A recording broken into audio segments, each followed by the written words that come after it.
Hello everybody and welcome back. Today we are back playing Genshin and we are going to be doing Act 2 of the Snezhnaya Archon quest, Wraith's Nocturne. In Act 1 we made our way to Snezhnaya.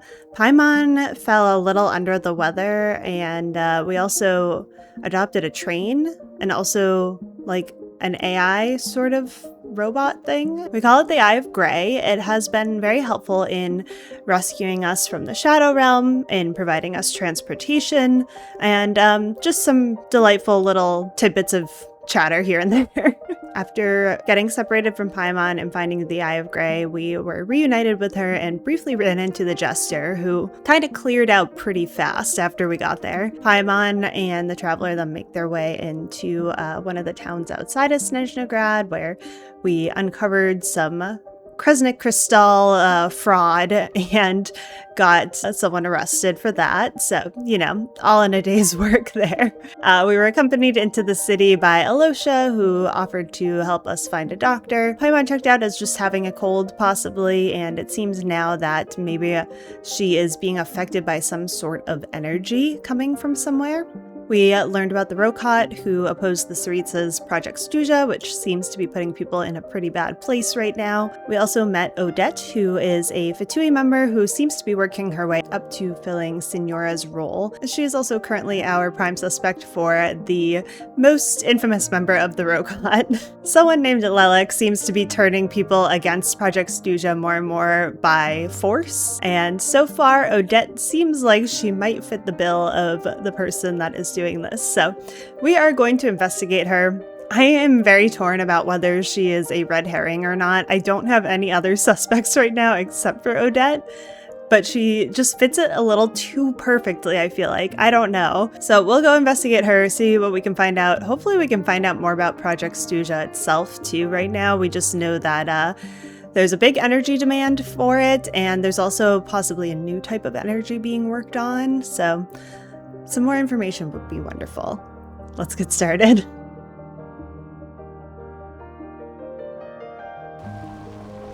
It is stormy outside today. It's an interesting point of view. I like it, but I also can't navigate this way. Ooh, it sure is cold today. I wonder how much heavier the snow's gonna get. Here to see Odette? I just need to see your tickets for the preview. Perfect. Thank you. I'll hold on to your tickets. Come on in. It's freezing outside. Poor guy.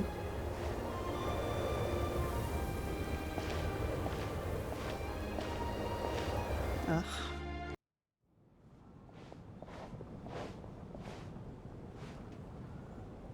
I think I'll leave the Lelek question until after the show's over.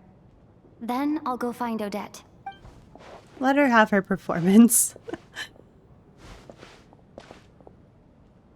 Child said he was originally going to come with Tonya. So I'm guessing Tonya's already here somewhere. Is there anyone here who looks like a Tonya? Let's see. It's a small audience. Makes sense for a preview. But wait. I do see some familiar faces. Mr. Chuganov's back again by the looks of it. Oh, and is that Mitya?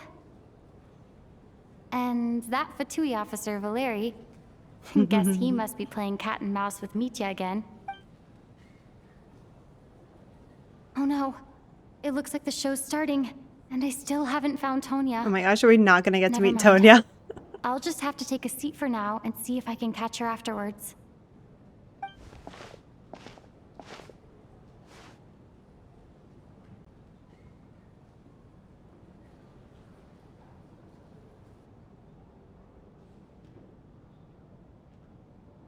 Oh, her skirt looks so pretty.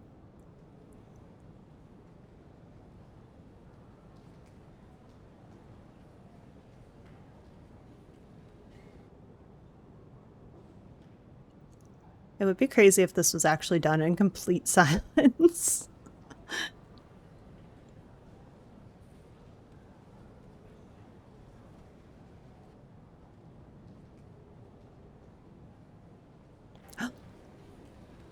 Uh-oh.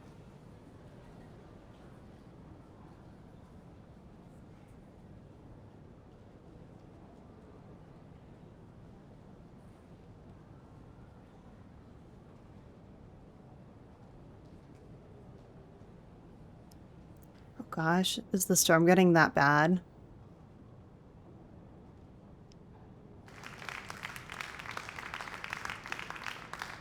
Hello, members of the audience. I'm a staff member here at the theater. Today's performance was a very special one for us, as it marks the first attempt in a long time to revive the classic Snezhnayan ballet, Spirit Seeker. Oh my gosh, that's gotta be Tonya all the way over there, right? To I feel like commemorate it this is. occasion, we would love to take a group photo of the cast, crew, and audience members present today. Could I kindly ask the audience to please come up onto the stage? Cute. All right, everyone, huddle in a little more. Now, look at the camera. 1, 2, 3. Aww, I love a group photo. Are you quite satisfied, Mr. Energy Scientist? I rather hope you don't have any other escape plans to add to my workload today. What are you talking about, Sarge? This was simply my way of inviting you to watch Miss Odette's new show with me. And wasn't the performance spectacular? In the future, I heartily encourage you to take a leaf out of my book. Find some soul-nourishing pastimes to enrich your time outside of work.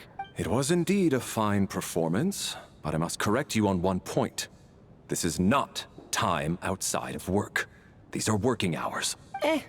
Working hours and non-working hours are just a social construct. Human technology can never advance if we're too rigid in our thinking, Sarge. May we leave now? Already? I mean, I was kinda hoping to soak up the atmosphere for a little longer, but... No? Okay, guess I'm pushing my luck. Didn't seem like too much to ask, but fair enough. Off we go then, Sarge. Back to the land of working hours. Lead the way. That has to be her. She's the only person in the audience around Tonya's age. Excuse me? Are you Tonya? Huh? Your brother's busy today, so I took his ticket. Don't worry about him. He's fine. Oh, okay. Sorry for the trouble. Oh, Tonya. What's wrong? Are you sick? No, I'm fine. It's nothing. Her hairstyle's so Maybe cute. she caught a cold on the way here because of the weather?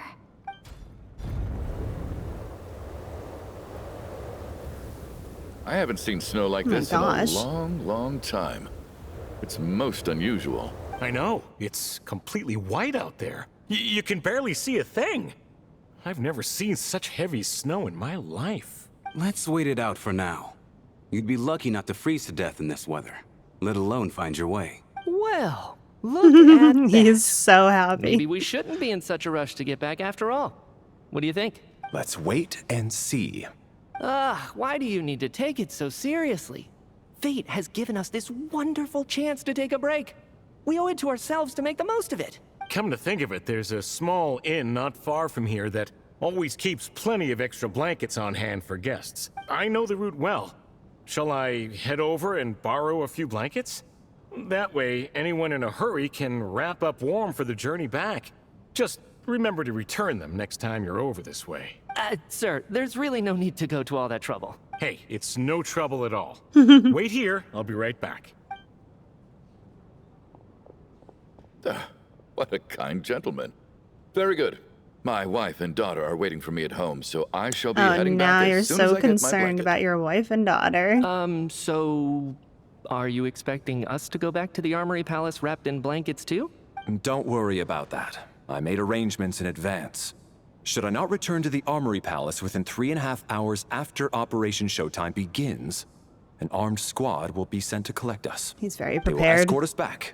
You are one of our key military personnel, so any weather-related risks must be eliminated. Operation Showtime? So, wait. Every single time you drag me back to work when I sneak out, it's a whole official operation? I gotta say, you've really turned this into quite a moral dilemma for me. It's snowing pretty hard out there. I think you should stay here for now. You seem a little under the weather. Sure. My brother might come pick me up in a bit anyway. Time to get to work. I should head backstage and find Odette. I need to look her in the eye and ask her about Lelek. Excuse me, are you looking for someone? I'm looking for... Ooh, should I be honest? What if I say I'm looking for Alosha? Ah, you're a friend of Alosha's. I think he's busy moving props backstage right now. Sorry, but that area is currently off limits to everyone except the cast and crew.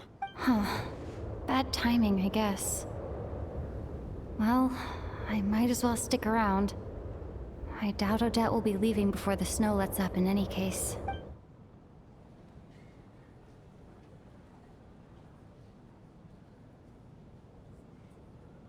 What happened to the gentleman who went to fetch the blankets? Oh gosh. How has he still not returned? I was thinking the I same hope he's thing. okay. It's still snowing very hard.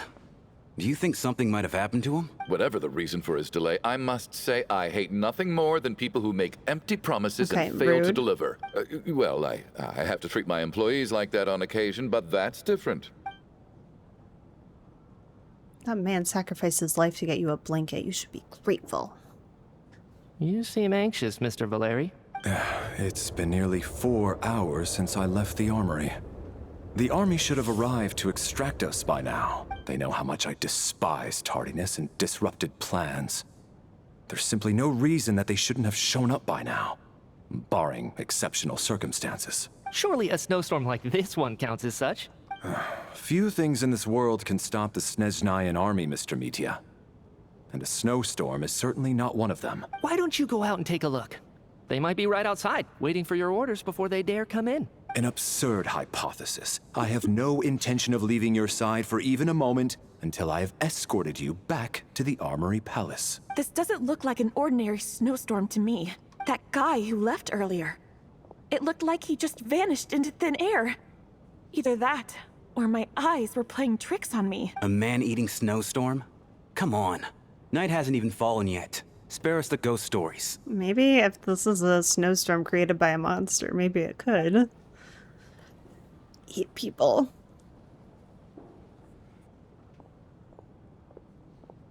Traveler, didn't know you were coming today. How come you didn't say anything?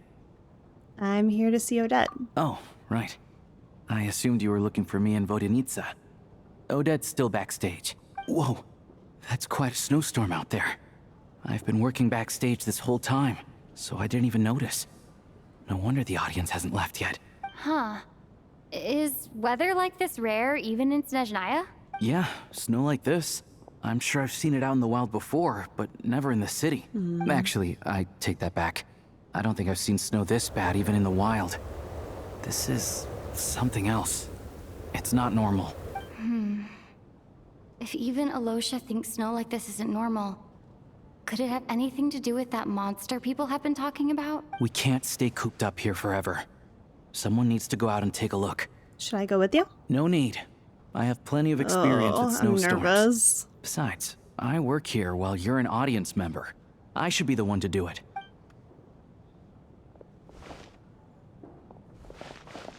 Everyone by the door. Careful not to let the snow soak into your shoes. In a snowstorm, you gotta look after your toes above all else. Heading out, my man? Be careful. I've been told the snowstorm eats people alive. Thanks for the advice. I am planning to be careful. I just want to take a quick look at the situation out there.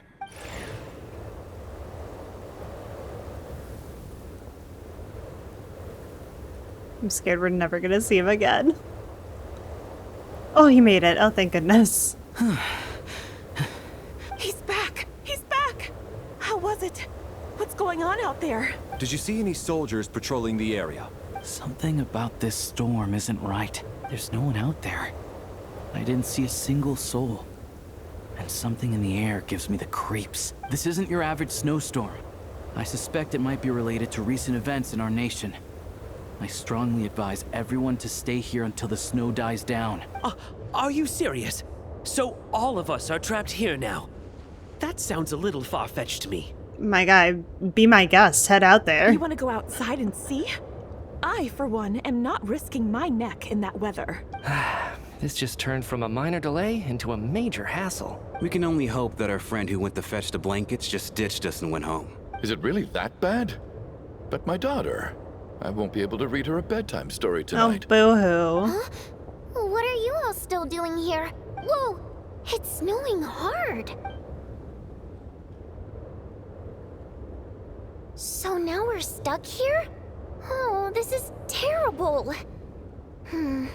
Luckily, it was just a dress rehearsal today, so there aren't too many people here. On the bright side, the theater's always well stocked with supplies. If the snow still doesn't let up as we get into the evening, you can spend the night here, everyone. At least, I assume that's all right? Odette? Fine by me. This seems like a sensible backup plan under the circumstances. My thanks to the theater for being so accommodating.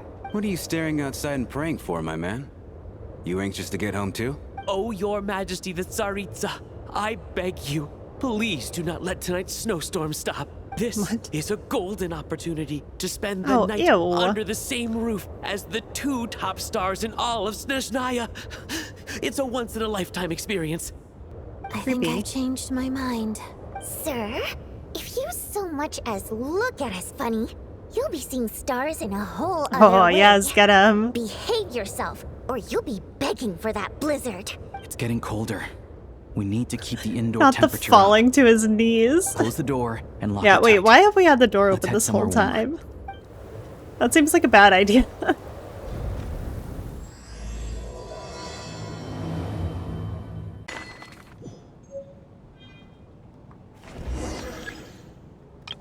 Oh gosh, are we about to have like a murder mystery happening? Me.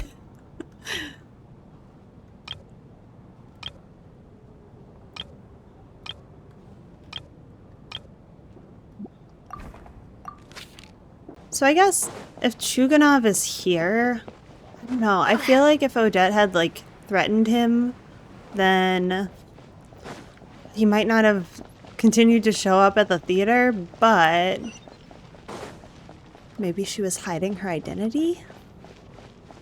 I don't know.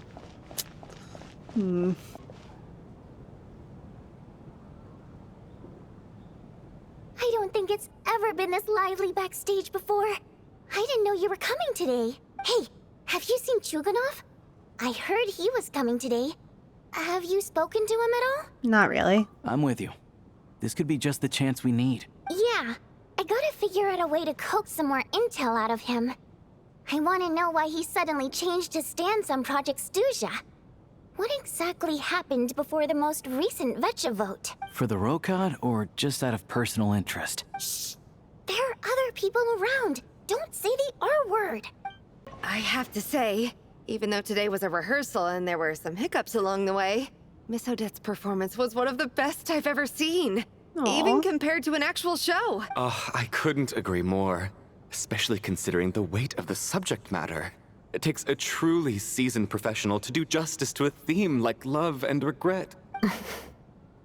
Do you think we were coming on too strong? Odette's ignoring us again. What about you? What did you think of today's performance? Should I give her actual feedback? Or should I try to be friends with her? I feel like she would want actual feedback. Oh, I hate making decisions. I can't do this. Huh. That's actually a more insightful critique than I was expecting.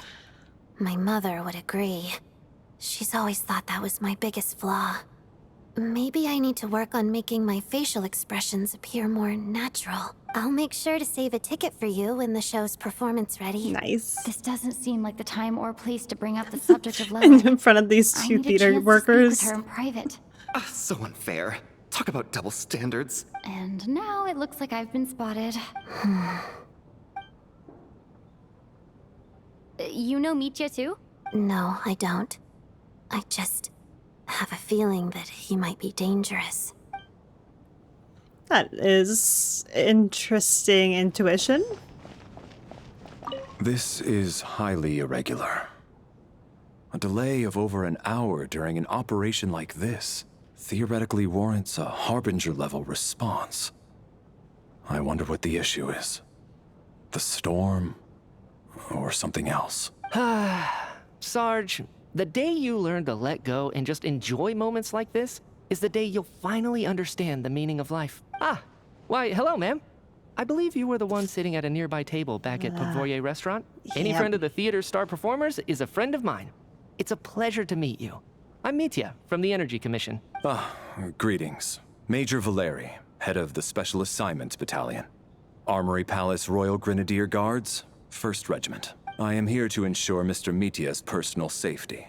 Please let me know if I can be of any assistance. Delighted to meet you both. Miss Traveler, I cannot help but notice that Miss Odette is stealing glances at me. Any idea what that could be about? She definitely likes you, I've racked dude. my brains, but I can't think of anything I might have done to offend her. Perhaps she noticed me spacing out during her performance? Keep racking those brains. What? You mean I really did do something to upset her? Well, thanks for letting me know. So, Mr. Mitya, is your work related to Project Suja? Yes, that's right. The higher-ups in the Fatui transferred me from the Energy Commission to the Armory Palace because they wanted me... Really? I can't even talk about that? Pretty sure it counts as part of my private life. All right, I won't say anything. Sorry, Traveler. As you can see, I'm afraid this pleasant chat will have to end here. And if we could just get that scarf off of him, we would be golden. Oh good, my bestie, Chuganov. And then there's the aristocrats. Easiest of all to deal with. You don't need to use any force whatsoever. All you have to do is show them the rope you plan to tie them up with. Do you know why? I don't. Do tell. Because nothing horrifies them more than the thought of a cheap, coarse rope leaving creases on their precious million Mora coat. They'll do whatever you ask to avoid that fate. Unexpected, but funny nonetheless. Tell me another one. Well, look at that. I got myself a new listener. Hey there. Let me introduce myself. The name's Shram, and I'm a mercenary. The kind that gets paid to do odd jobs for rich folks. And I am Chuganov, a rich an folk. entrepreneur. If my name is unfamiliar to you, you will no doubt have heard of my factory, the renowned Iskra manufacturing plant. Enjoy your conversation. Are you really that famous, Mr. Chuganov? How come I've never heard your name before? Excuse me? Is that a joke? Or are you being serious? Oh, I'll have to ask my rope later. He's probably tied up more entrepreneurs than I've ever heard of.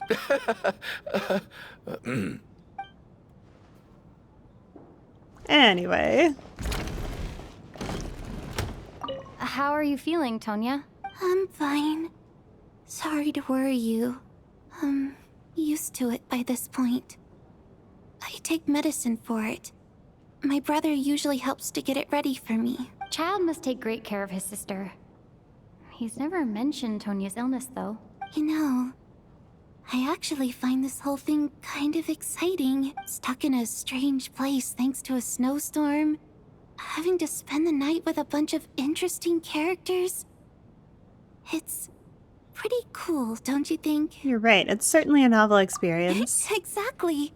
It's like one of those stories where an ordinary school trip turns into a magical adventure. I've always wanted something like that to happen in real life. Oh gosh. I'm fine, really. Just got a little overexcited. Look after yourself. Otherwise, your brother will come after me. My husband has major trust issues. To him, I doubt even this snowstorm is a good enough excuse for me to stay out all night. That's the price of marrying into wealth. You'll get used to it. I'm not about to stop you if you want to leave. But don't drag me along. Hello? Can I help you? Hi.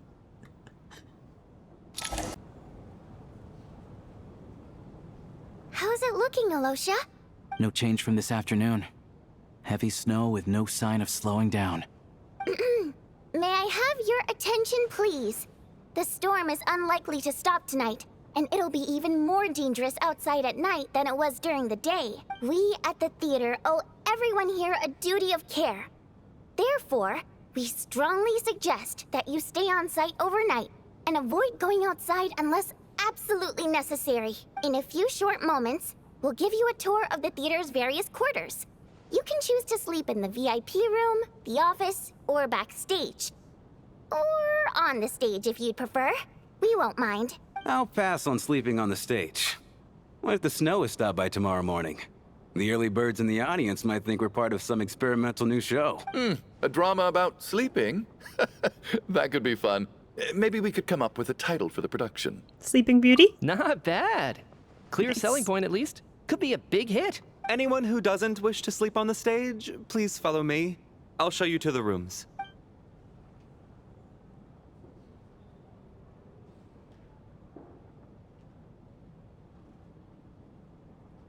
I guess I'll call it a night.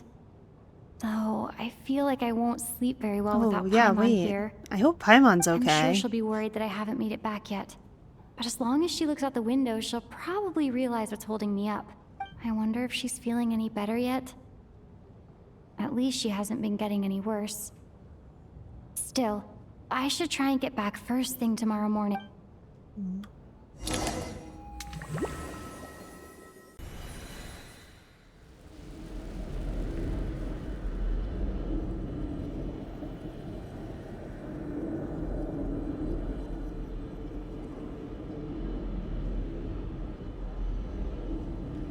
Ah, finally. Welcome back to the world of the living, lazy bones. I was about to wake you. The black mist is almost on us. What? Still waking up, huh? You know, the black mist. It's been chasing us from below ever since we were born. You're just dozy. There's no way you've forgotten. Come on, let's keep heading up. Onwards and upwards is the only way to survive. Don't listen to a word those black mist cultists say. Here we go again. The endless march toward survival. What's going on? That black mist down there is creeping me out. And it's rising. Guess I should head upwards and get away from it. The black mist cultists believe that being swallowed by the black mist leads to everlasting peace. But if you ask me, they're just lying to themselves. See ya. We're the only heretics left. The only ones who refuse to give in. We have to keep going. But how do you actually know that they're wrong? Dangerous question there, Torgov. The moment your faith wavers, you start a chain reaction that ends in the collapse of your will. Put the question out of your mind. Stay strong and believe that the black mist means certain death. Okay, but it's not my mind that's the problem.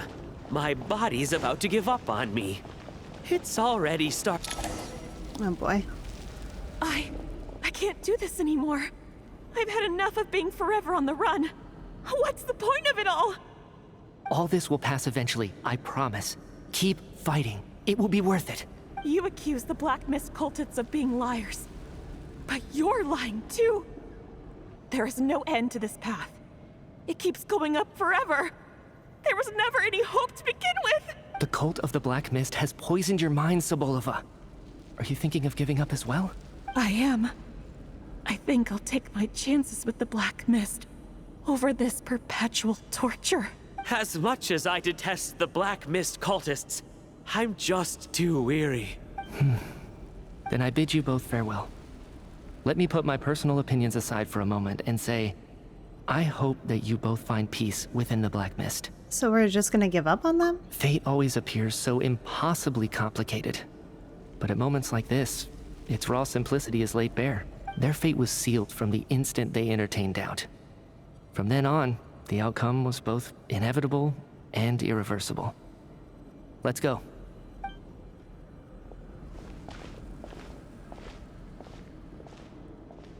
Torgov and Sobolova are gone. I never thought the day would come when even they would be swallowed by the Black Mist. It's just you and me now. Is that just me, or has the black mist stopped moving? Yes, it looks like it's satisfied. For now.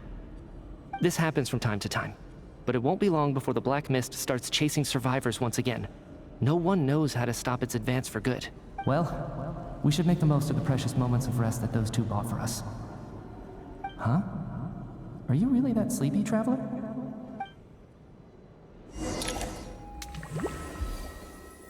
That was strange. Hurry! Come quick! What is it, Chuganov? What's wrong? Huh? Is it morning already? What's all the commotion? Sounds like it's coming from next door. I should check and see what's going on. Oh gosh. Are we actually about to have a murder mystery?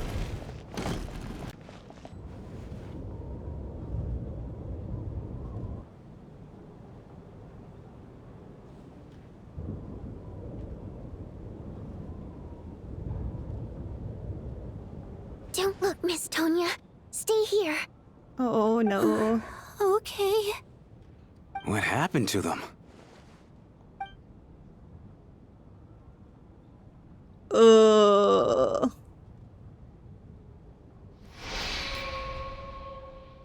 Two people are lying down in the room completely still, as if they're still asleep. But your gut tells you that they are not sleeping. Somehow you can sense it in your bones. This is what death looks like. These two people have passed away. And the strange thing is that somehow I knew this was going to happen. I knew that they would be the ones to die. Have I seen this moment before? Or did I have some kind of premonition? I can't remember what it was. Let me take a look.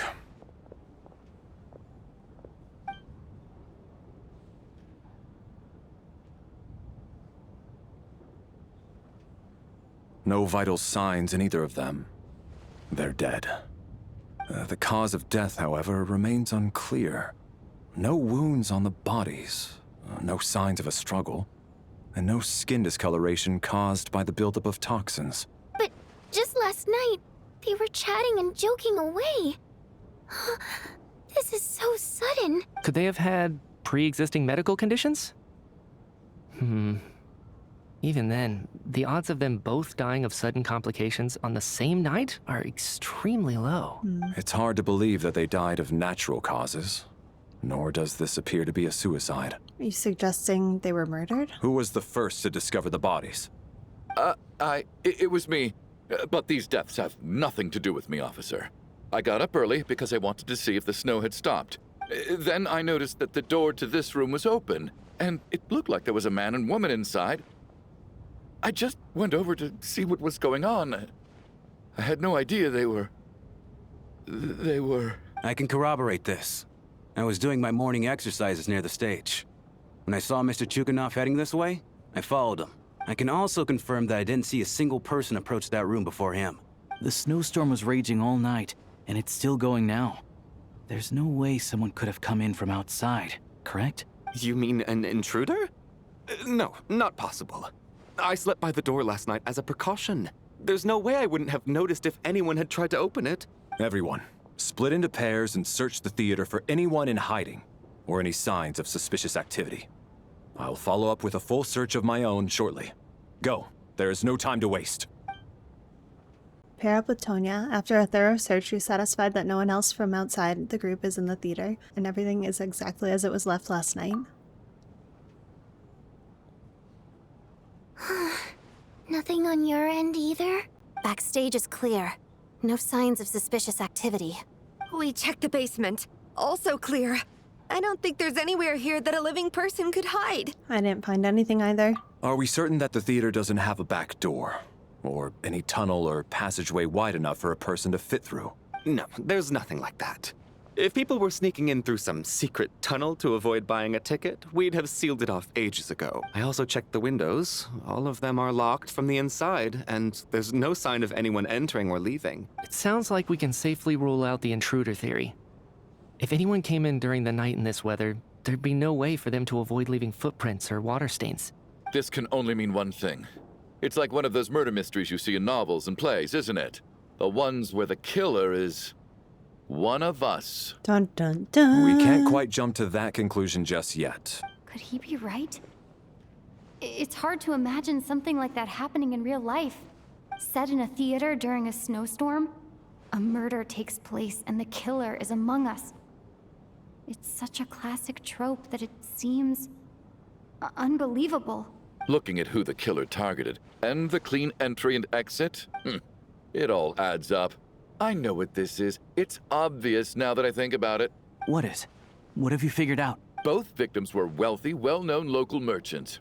And the door was deliberately left open so I would discover the bodies and witness the crime scene first thing in the morning. Such ruthless methods. This was your doing, wasn't it, Lelik?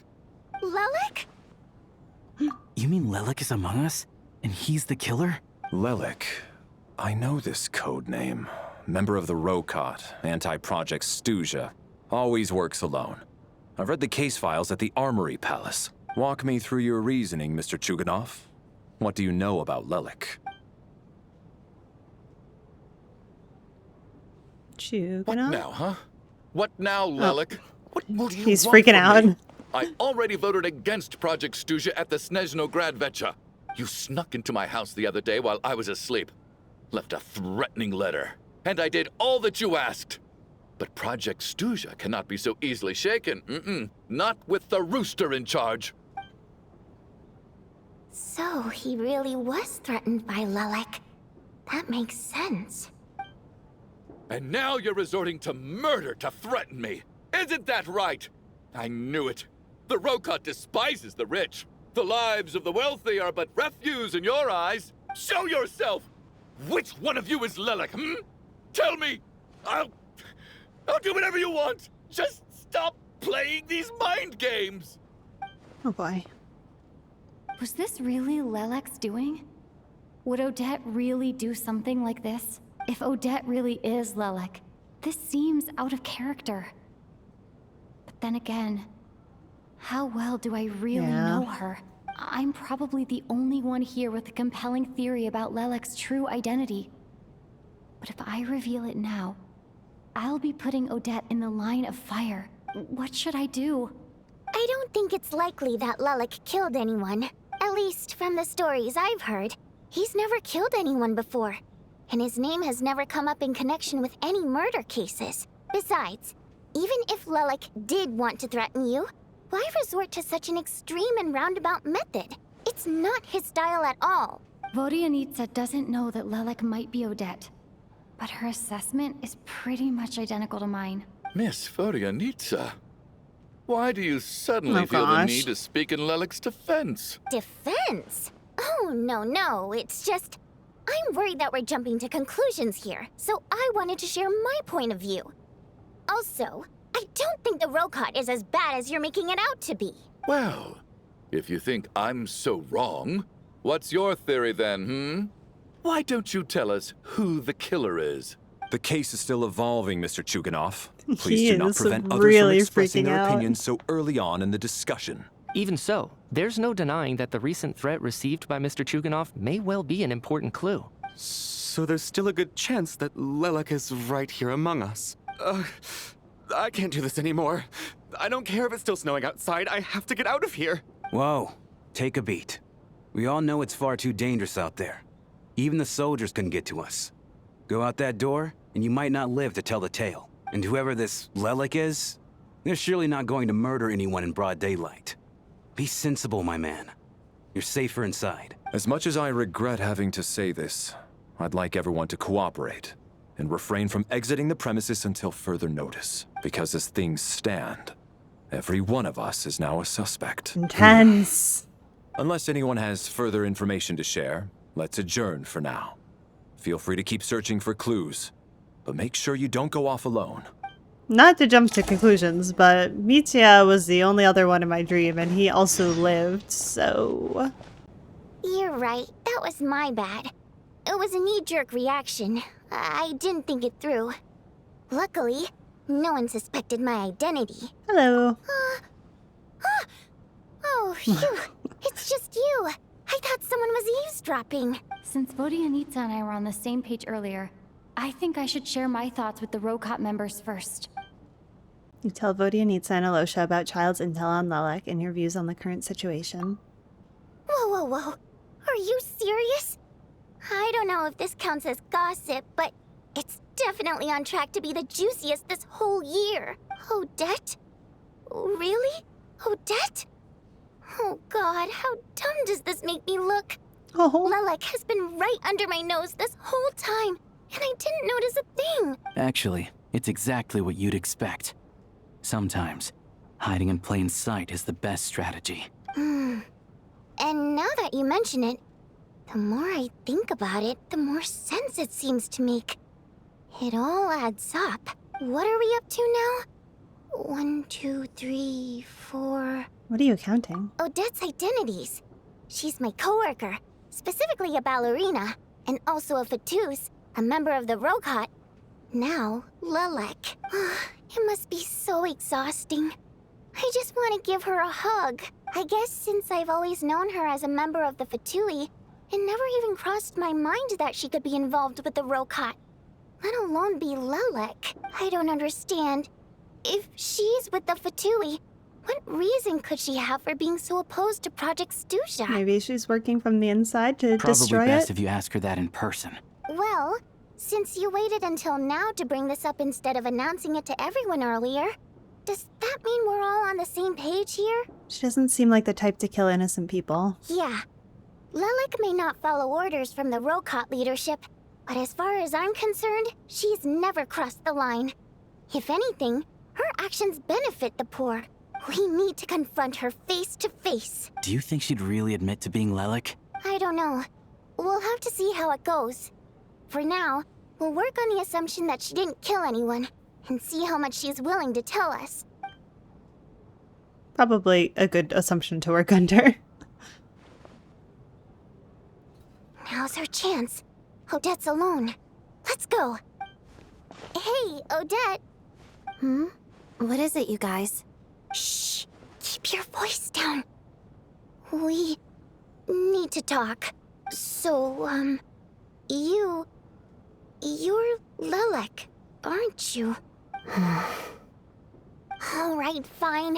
You don't have to say anything or explain yourself. Just hear me out first. None of us believes you kill innocent people. Whoever murdered those 2 people last night, it wasn't you. The Traveler was the first to figure out your identity, but she kept quiet during the discussion just now. Still, it's clear where the group consensus is heading. Everyone believes Lelek is the culprit. If your identity is exposed, you'll be in a really bad spot. We're your colleagues, and we know what kind of person you are. I don't want anything bad to happen to you. So, can you clue us in? Tell us everything. The more we know, the more easily we'll be able to cover for you. Alright. Yes, I'm Lelek. And no, I'm not the murderer. Really? And thanks, but I don't need you to cover for me. Actually, I'm planning to reveal my identity. An interesting play. You're gonna reveal that you're Lelek? Here? That's right. I'll admit I was surprised at first when Chuganov guessed that I was here. It was just a lucky guess, but it caught me off guard. Maybe we shouldn't reveal your identity in front of the sergeant of the Snezhnaya army. But after taking some time to assess the situation and confirm where everyone stands, I don't believe I have anything to worry about. Are you sure you don't need a second opinion? Given the circumstances. Mr. Valeri! What? Valeri gets everyone to reconvene. Odette gets straight to the point and announces that she's Lelek. What? So... Odette is Lelek? I don't know what game you're playing, but you've got a lot of nerve. It's just one identity. So what if it's exposed? I can disappear and adopt a new identity anytime I please. I made my peace with this when I chose to become Lelek. But more importantly, I promise I am not the murderer. Which means that someone else is. So, if anyone still insists that I did this, you'd best produce the evidence now. Otherwise, I suggest that you bite your tongue. Because if you really believe I killed 2 people without making a sound or leaving a trace, pointing fingers at me would surely only make you my next target. Is this really the truth, Miss Odette? Really, have we thought about the repercussions of this? That's confidence, all right. I believe you. A real no-nonsense attitude. I can see why Marionette said that she's on track to inherit the title of the Fair Lady. Are you Maybe not anymore, seriously though. buying this? Hey, officer! She just admitted to being Lelek. Aren't you going to do something about this? I do have one question, Miss Odette. Why have you chosen this moment to come forward and reveal your identity? If I didn't say anything, everyone would be focusing all their efforts on finding Lelek. And that is exactly what the real culprit wants. I don't want to be the scapegoat who lets the murderer get away with this crime. Despite all the accusations, she made the smart choice. A remarkable display of rational thinking under pressure. Clearly, Odette's talent extends far beyond the art of dance. She thought so far ahead. Ugh. Why do I always feel like I'm one step behind her in everything? You've convinced me. Dealing with the murder case remains the top priority right now. Let's put the name Lelek and all related incidents aside until further notice. Nevertheless, the group still considers you the prime suspect. I assume you have no quarrel with that, Miss Odette. She might have some quarrel with it. You're welcome to keep an eye on me around the clock. I have no objections. Mr. Chuganov? For my wife and daughter's sake, I'll let you off the hook for now. But don't think you're forgiven for breaking into my house and threatening me. Just wait till we get out of here, Lelek. We'll settle the score then. She's like, I don't think we will.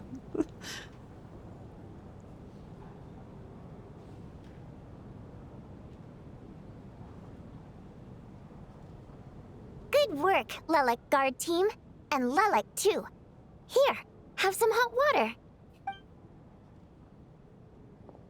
Her very generous guard team. Turns out Valeri knew about my exploits, so now I've been told I have to guard Lelek with him. Shouldn't you be facing my way if you're guarding me?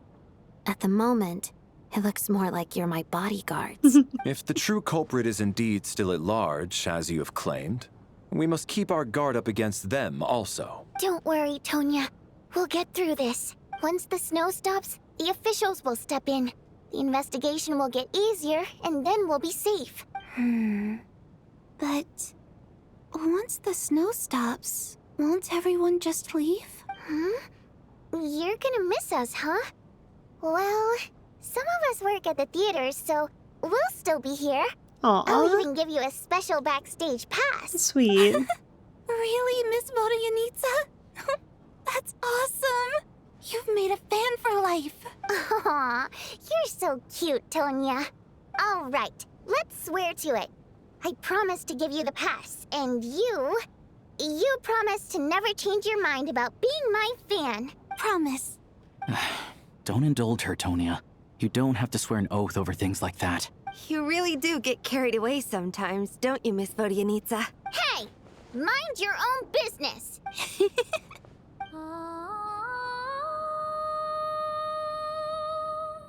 Don't be nervous, Miss Water Imp. Everyone's here. There's nothing to be afraid of. Excuse me? Do I look nervous? Don't be ridiculous. No. You sound nervous, lass. Oh. Wait, but how... Okay, plenty of people know that I'm a water imp, but still... How come you understand our primary mode of expression? Primary mode of expression. I've not come across that concept before. Do enlighten me, Vodyanitsa. Well, it's just... We water imps tend to communicate our emotions to each other by singing, rather than facial expressions. The emotions we convey through song take precedence over our facial expressions. So, we think of it as our primary mode of expression. I'm impressed, Shram. I didn't take you for a man of culture, but you're clearly rather learned. It's not about being cultured or not. The thing is, this mode of expression can usually only be understood by other water imps. It's not a simple case of a song sounding happy or sad. And yet, you're clearly human, Mr. Shram. It's really not the big deal you're making it out to be. I think I just have a knack for it. Plus, I have a... very close friend who's a water imp. A delightful lady. But keep that a secret. Anyway, we spent so much time together that before I knew it, I noticed I could understand her expressions. Oh, I guess that makes sense. Still, the fact that you have a water imp friend is even more surprising. I'd better watch what I'm singing when I'm around you from now on. Hey, what are you implying? You're not secretly insulting the gosh. audience in your songs, are you?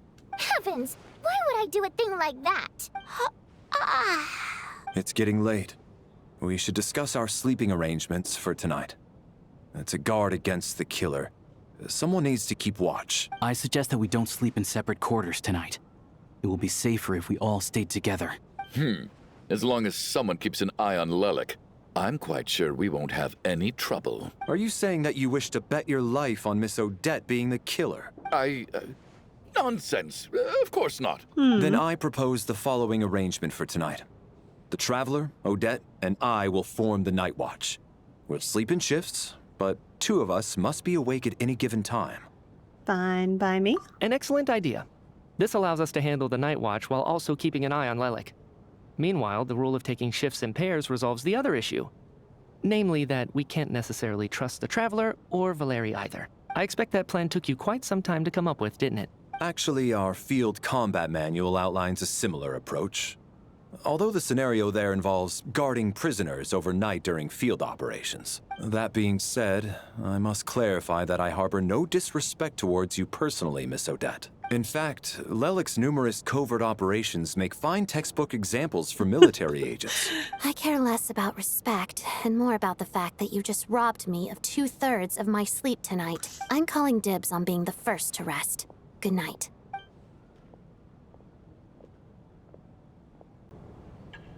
As night falls, you and Valeri take the first watch together. Everyone is sleeping on the stage, making for a scene right out of Absurdist theater. Eventually, the time comes for the first shift change. It's almost time. We should wake Odette. How are you faring? You get some sleep. I'll go after you. Oh, not going to argue with that. I'll take a quick nap. If you start to feel sleepy, wake me up anytime. It's finally time for Odette and I to share the night watch. I should wake her up.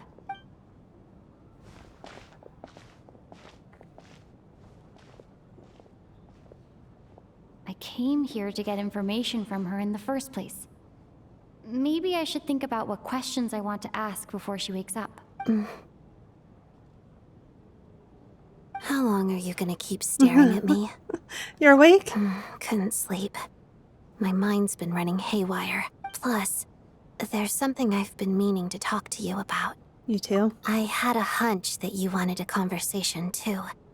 Let's take this chance to clear the air, shall we?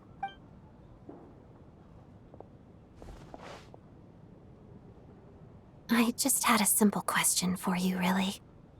It's, Rosaline.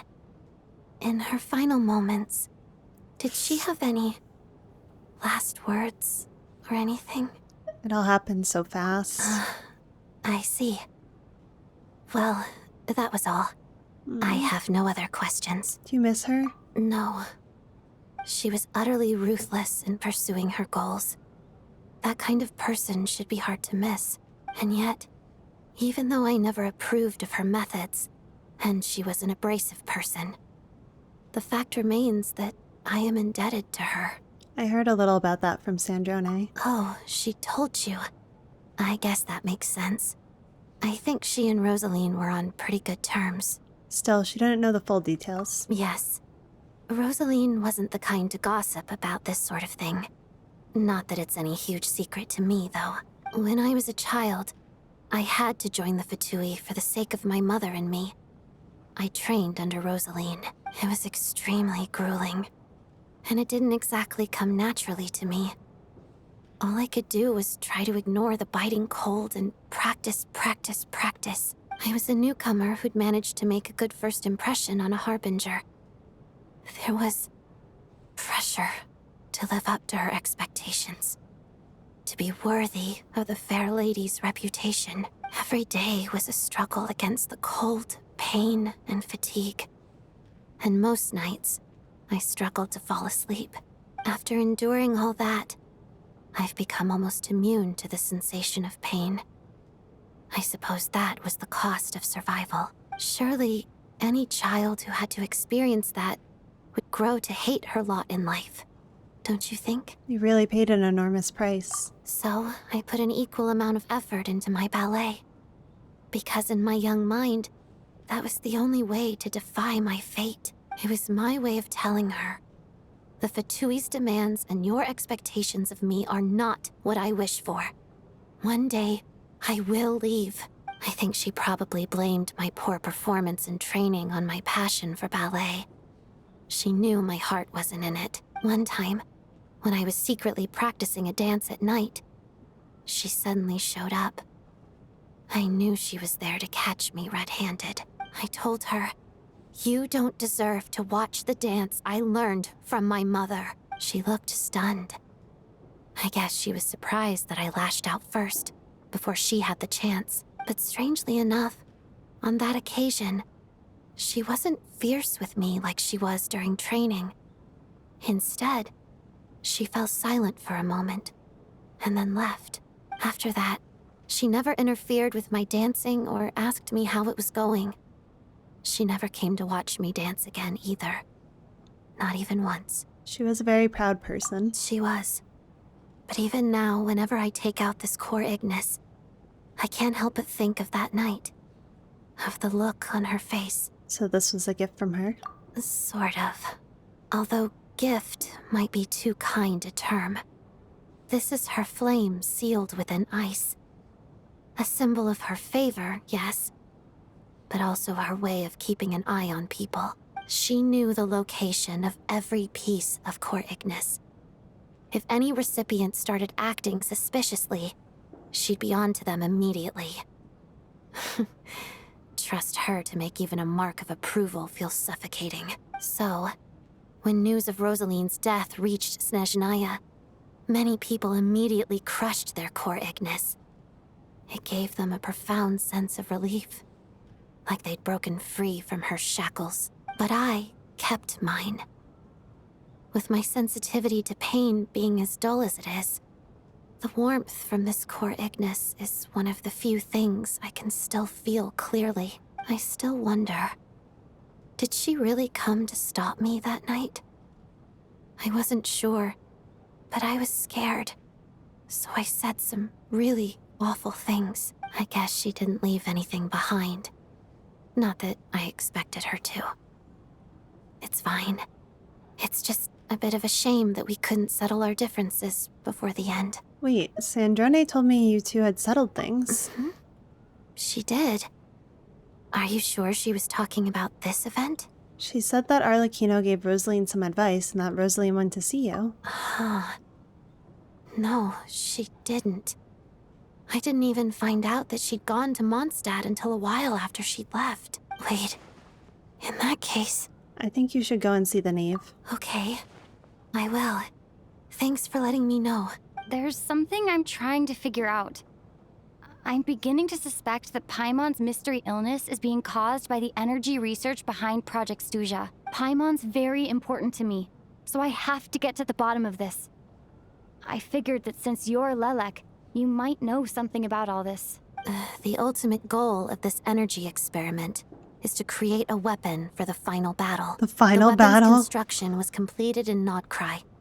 Now, all that remains is to arm it with a sufficiently powerful energy. So this is the purpose of the energy experiments? Yes. The weapon's development and all the related experiments are overseen by Lord Piero, the Jester. And the lab is located deep within the Armory Palace. I'm not sure why this experiment would be making Paimon feel unwell, though. The best way to get to the bottom of it would be to go there in person. Once we get out of here, I'll help you apply for an entry permit. Are you sure? And I'm hardly the organization's proudest member, as you know. You answered my question about Rosaline. I want to do you a favor in return. It's that simple.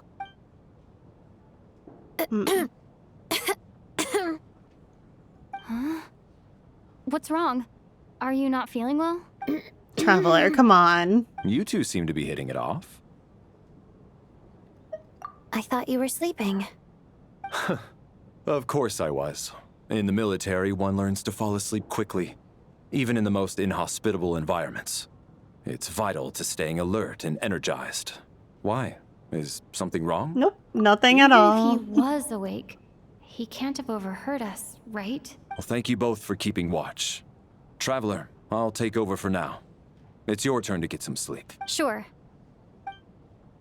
Oh gosh, I hope we don't have another dream again.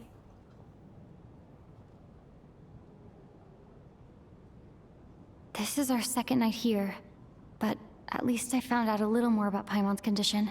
I hope she's been sleeping well the past couple of days. Huh. Why do I feel like I'm being watched? Hello? Seriously? Is this payback for when I stared at her earlier? But I thought she was asleep. Never mind. I'd better try and get some sleep myself.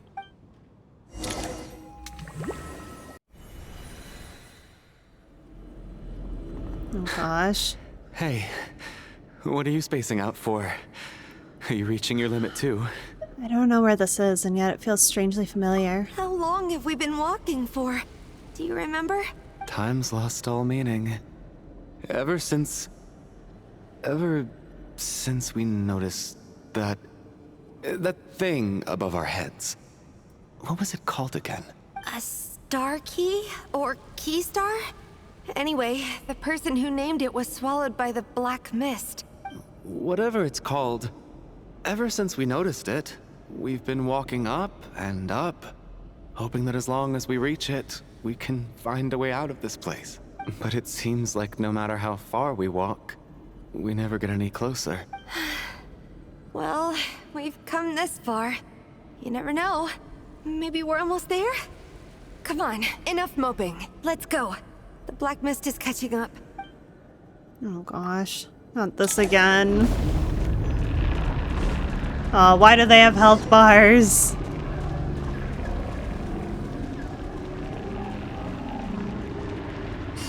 Monsters! Watch out! Not again! I've lost count of how many times we run into them. Be careful.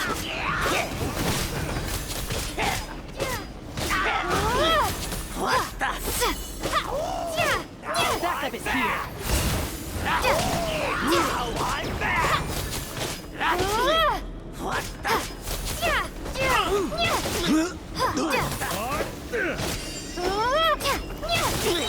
Spider frog! Shut up. Run faster. Oh dear.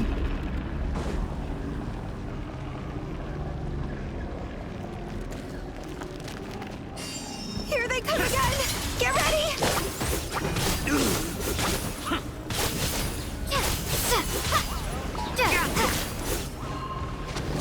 Oh, I didn't mean to climb up here. Wait, I thought I picked up a health thing, did I not? Where is it? Oh, it's there. I did not pick it up. Excuse me.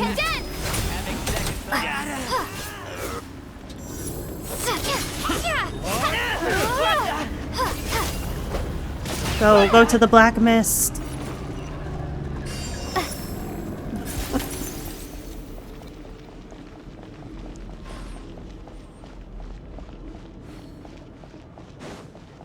Monsters ahead of us? The black mist behind us? It feels like there's no escape. Fine.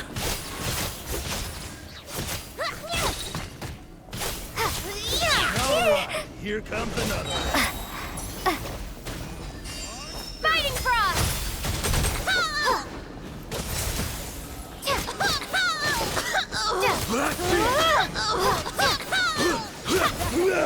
You're still alive?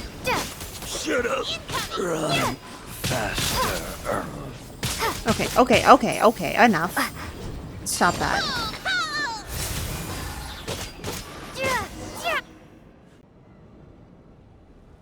Are you hurt, Coolish? No. I'm fine. Aww. It's just... suddenly I don't want to walk any further. I get you. In fact, I reached my limit a long time ago. Sometimes it feels like there's hope where there shouldn't be. Yeah. The hope that the star gives us is the only thing keeping us going. But I'm not sure it's real at all. It may just be a collective illusion. Otherwise, why would it always be out of reach? Are you really going to give up like this? We know you mean well, but you're only saying that to try and encourage us to keep going, aren't you? Thank you, friend. But enough is enough. Please don't give me any more false hope. Hope is poison in this place. You're going to continue, aren't you? I admire that. I've given up, but I wish you the best. May there come a day that you catch up to the star and leave this godforsaken place. Is this supposed to be like a parallel to the Tsaritsa's project?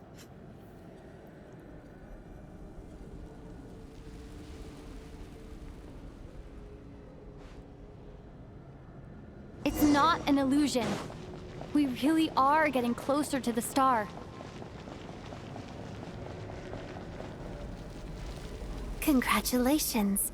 You're the first person to make it here. I actually made it. But how did she get here? I'm the star's envoy. The black mist has stopped rising. Its hunger is satisfied for now, having devoured your two companions. This is a good opportunity. I'll let you get some rest before we continue. Aren't we going to leave? What do you mean, leave? The star represents the starting point. It's the waypoint for the beginning. Congratulations on reaching the starting point. Once you are ready, we will head out and walk upwards. I will be right by your side the whole way. After everything that I went through to get here, this is just the start?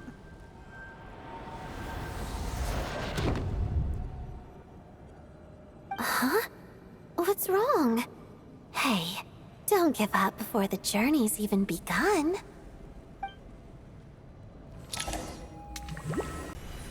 Rampana! Rampana!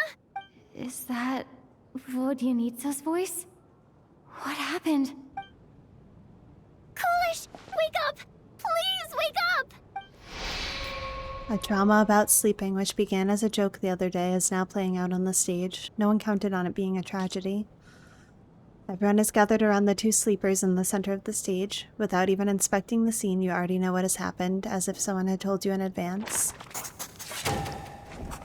Oh, gosh.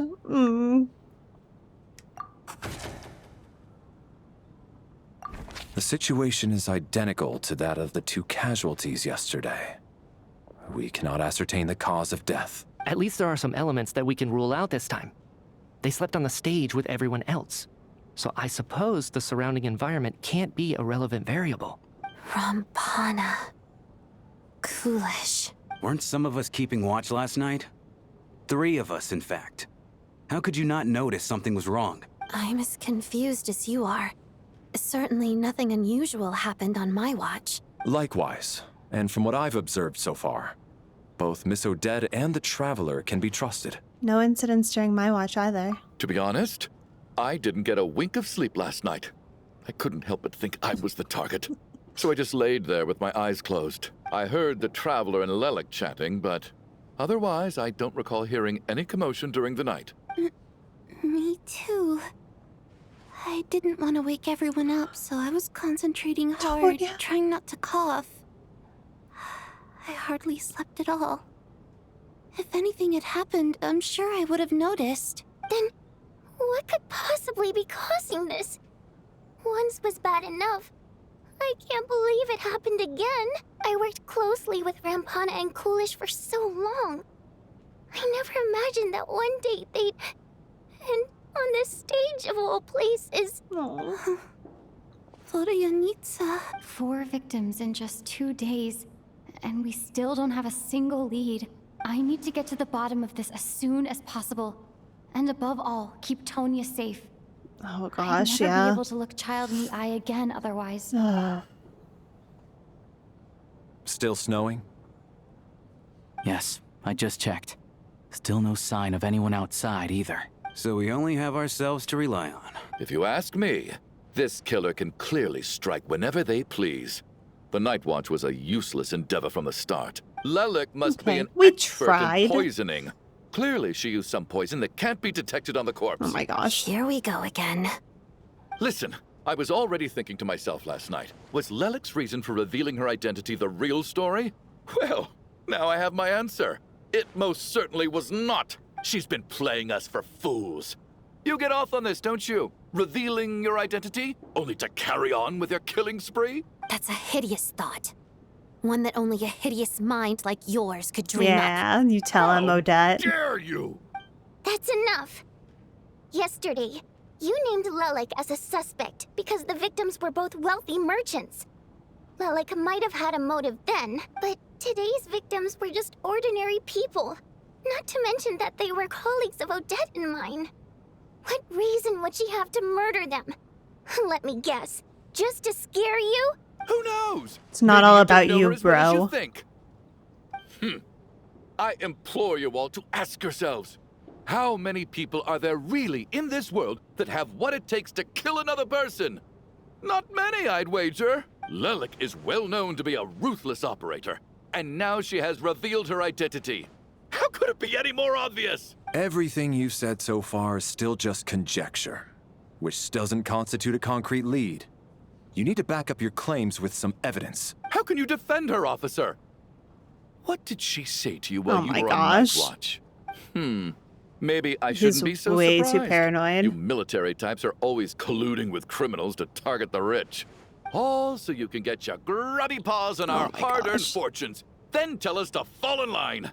The Fatui, the Druzhna, and the Rokot. Thugs, the lot of you. I hope the Black Mist gets you next. Don't you dare. Sir, but you were the one who told us not to stop other people from expressing their opinions yesterday. 4 people have already died. Only yesterday I was chatting with Mr. Coolish. Then we woke up in the morning and he's... Turning against one another is the last thing we should be doing right now. Little girl. Even if Mr. Chuganov is a puffed-up, pig-headed windbag who doesn't have a clue what he's talking about, he's still one of the victims here, isn't he? Quite. I had no intention of resorting to violence. But you're right, Miss Tonya. I ought not prevent him from speaking his mind. In any case, I believe Mr. Chuganov has calmed down a little now. We may resume our discussion. I don't think there's any need for that. What is there to discuss? Nothing about this situation is normal. Did you have an idea, Mitya? You're the brainiac here, right? Come on, clue us in. I've been mulling something over. All the leads we have so far concern things from outside the theater. Miss Odette's alter ego, the threats Mr. Chuganov received. But then there's the 2 double murder crime scenes themselves, which have given us absolutely nothing to go on whatsoever. That's highly unusual. Even with the most careful killers, there's always some evidence left behind. So what are you suggesting? I think this could be a supernatural event. It isn't characteristic of human-on-human homicide at all. Correct me if I'm wrong, but aren't you supposed to be a scientist? That doesn't sound like a conclusion someone like you is supposed to make. I got into scientific research because of my insatiable curiosity. But if the present situation defies all known scientific explanations, I don't mind shifting my curiosity toward the paranormal instead. Now that you mention it, I remember when I first came to the theater. I heard rumors about this place being haunted. Haunted? Yeah, I think I heard the same thing. But I mean, they're only rumors, right? We've worked here for years. Surely we would have noticed any spooky goings-on by now. Well, this has taken an unexpected turn. A haunted theater? No. If Paimon were here, she'd probably be hiding behind me in fear right now. Why don't we take this opportunity to look for clues again with a more open mind? Maybe a different perspective will help us see something different. Fair. Very well. Whether it's criminals or ghosts we're looking for, the same rules apply. Everyone needs to tread carefully. I'll move the bodies into the same room for now. Valeri, come take a look at this.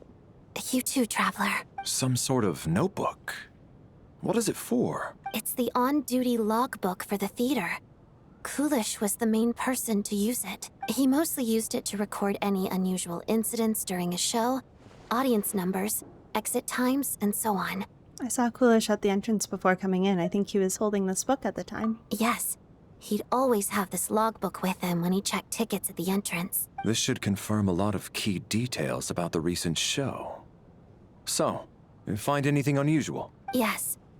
The number of people. I've checked and double-checked, but the numbers just don't match what's recorded in the logbook. Apparently, we have an extra person among us. But we looked everywhere. Are we certain that logbook is accurate? Could someone have sneaked in without buying a ticket or something? Unlikely. Coolish took his duties very seriously.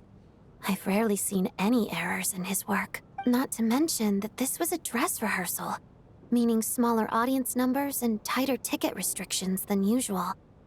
Everything would have been well within his control. We no longer have our tickets with us, do we? They got collected on entry. I assume there's no way we can check them again. Unfortunately not. The theater recycles tickets. Once people are in the door, they don't tend to leave until the show ends. So we collect the tickets at the point of entry. Too bad Coolish is dead. If he were still around, we could just ask him. Still, I'm inclined to believe that this discrepancy in the head count is significant somehow. Did an extra person just materialize out of thin air? Ah, Traveler. Since you're here, come take a look at this. Alosha found it. We're both curious to hear your perspective. It appears to be an investigation report. And the focus of the investigation was the rumors of haunting we heard about earlier. This commission is clearly not as simple as previous cases involving only folklore studies. It appears to be connected to something far more mysterious, an extinct civilization, the creations of ancient gods, or powers from beyond this world. The possibilities leave ample room for speculation. From now on, we should take this as a lesson. A simple surface does not imply that what lies beneath shares the same level of existence or nature. Ley lines themselves possess a powerful ability to either devour or guide souls. In most cases, once the soul and the body of the deceased are separated, the soul is drawn directly into the ley lines, leaving no room for lingering existence. However, evidence shows that the connection between the theater area and the ley lines has been obstructed, though only partially, not completely severed. Still, this has granted certain souls unwilling to return to the ley lines an opportunity. If the resistance is strong enough, they may even linger within the theater indefinitely. In theory, however, these souls within the theater are incapable of influencing the physical world. Only under extremely rare circumstances can they produce phenomena observable to the human eye. Overall, they can be considered harmless. This assessment may be conveyed in advance to the theater's management to reassure them. But for me, the investigation does not end here. Uncovering the reason why the ley lines have been obstructed is the true focus of this inquiry. After consulting multiple sources, the most reliable hypothesis at present appears to be the existence of an angel civilization and its preliminary attempts at ley line renovation. There's too little information available here. I must return home as soon as possible. An investigation report, huh?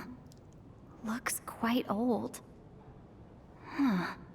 This person's name looks to be of Sumeru origin to me. Was the investigator from Sumeru? The theater manager must have hired an investigator once specifically to look into this issue. But it doesn't look like anyone ever looked at the report. Presumably, the manager wanted to know if the supposed haunting was dangerous, while also being fearful of word getting out in case it affected the theater's business. Anyway, the bottom line is, the haunting is actually real after all. It's caused by an obstruction in the ley lines. Is there any chance this is the key to finally making some progress with the murder cases? Ley line problems are pretty unexceptional to me by this point. And while it certainly offers an explanation for the ghosts, it's hard to imagine what connection it could have to these two murder cases. Some of the language that appears at the very end of the report caught my eye. Angel civilization, ley line renovation? Yeah. My area of research doesn't touch on any of that, so it's completely outside of my wheelhouse. For sure. Huh? A piece of paper just fell out from the report. It landed right by your feet. Let's see. Oh! Death is near? I just got goosebumps. How unnerving. It was tucked inside the report, so it must be a note left by the author. Death is near. Is that supposed to be what's going on here? With us in the theater? But if so, how did the author foresee it? Could he predict the future somehow? So are we talking death like we're all gonna die, or death like Renova? Because if so, I could believe that. I could believe either of them. Maybe things right now things aren't looking great for us. No, wait a second. If we take the report and the note at face value, they completely contradict one another. The report definitively concludes that the hauntings in the theater are harmless and cannot affect the real world. But the note seems to be warning of potential danger. The question is, what exactly does the note mean by death? Is it simply describing our situation? Is it referring to the victims, or could it refer to the perpetrator? The various ways we could interpret this keyword lead in completely different directions. Let's pause our analysis here for now. I think we need more information. That would make sense with the tying in with Angel's civilization if it was Renova. Tonya? Did you find anything? Not yet. Still looking. So... Are we supposed to be looking for something paranormal? Oh. I think I'd prefer teaming up with you than looking around on my own. This looks like somebody's notebook. Shall we read it together?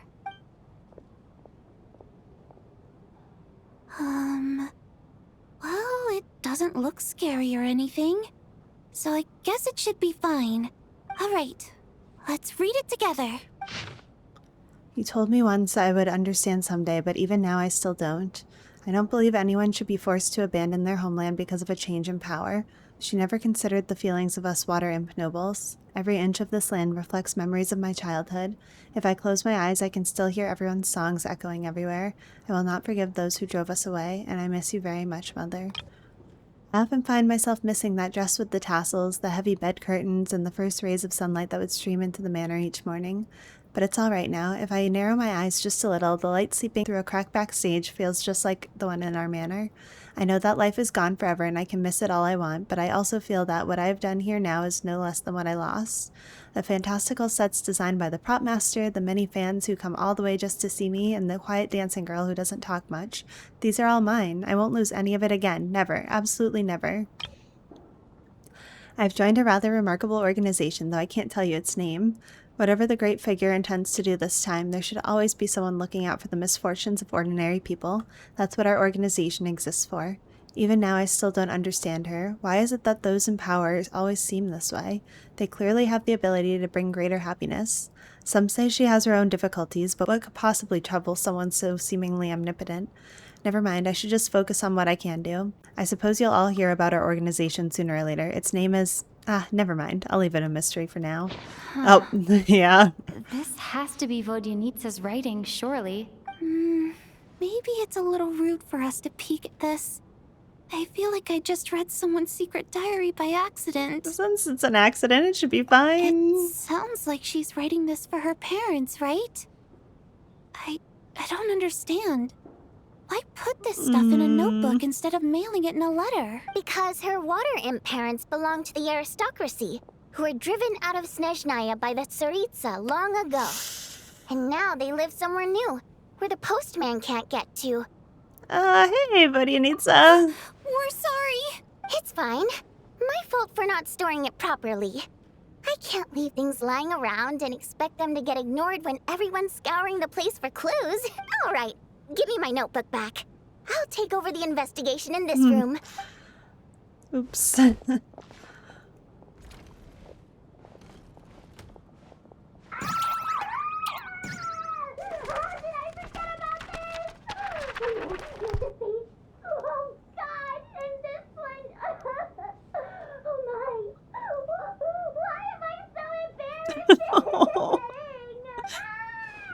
Oh, I feel so bad. If we take all this together, it's not impossible, is it? If anything, it's the natural conclusion. Oh, I beg to differ. This sounds to me like a product of a researcher's vivid imagination. And perhaps it's because I'm still viewing this through the lens of a typical murder investigation. But still, I'm struggling to be persuaded by your theory. Does it really sound that far-fetched? All right, well, let's treat that as speculation for now.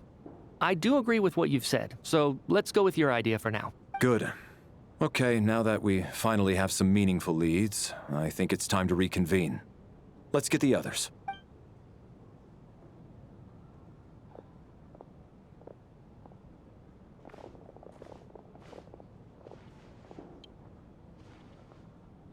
So, that's about everything we've discovered so far. I'll share my theory first. Based on what we've learned from the logbook, I believe the extra person among us is most likely the killer. If the killer had simply bought a ticket, it would have greatly increased the risk of their identity being exposed. I expect he or she either hid in the theater ahead of time, or found a way to slip past the ticket inspection. They then blended in with the group and waited for an opportunity to strike. What about the note found in the investigation report?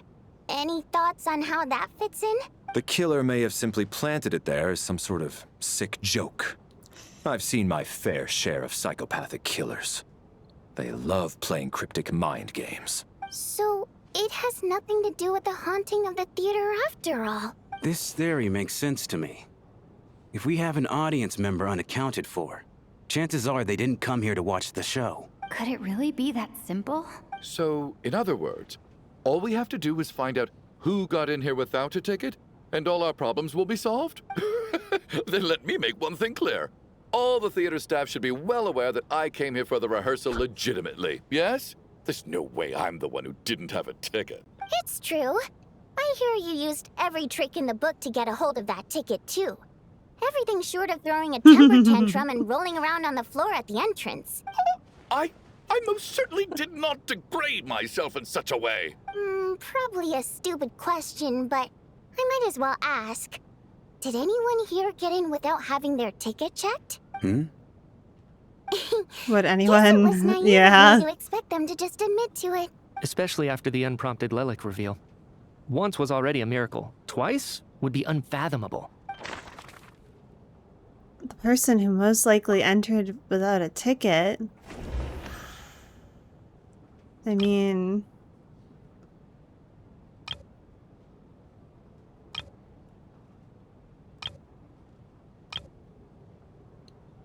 probably one of the people in the troupe.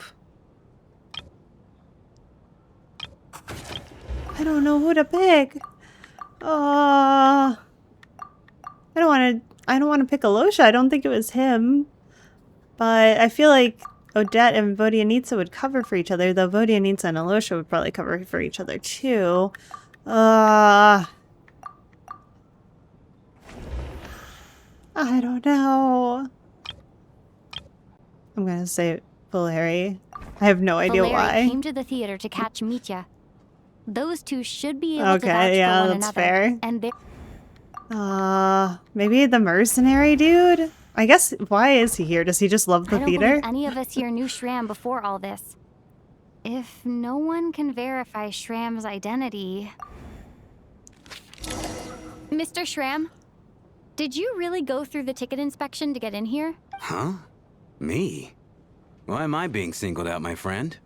Do I seem that suspicious? It's not that you stand out as suspicious. More that everyone else has been ruled out as trustworthy. Okay.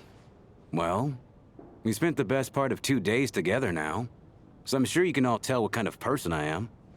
I'm a true gentleman. I never dream of doing something like sneaking to the theater without a ticket. Yeah, I have no doubt that you're a good person. But the problem is, none of us here actually know you, so no one can say for sure that you are who you claim to be. Although, actually, what was it you said last night? Yeah, you're friends with that water imp, which is why you understand our primary mode of expression. Last time I checked, there were barely any of us remaining in Snezhnaya, since most of the water imps left. Could you tell me a little bit more about your friend? There's a good chance I actually know her. And I suppose it's also kind of a way for everyone else to get to know you a little better.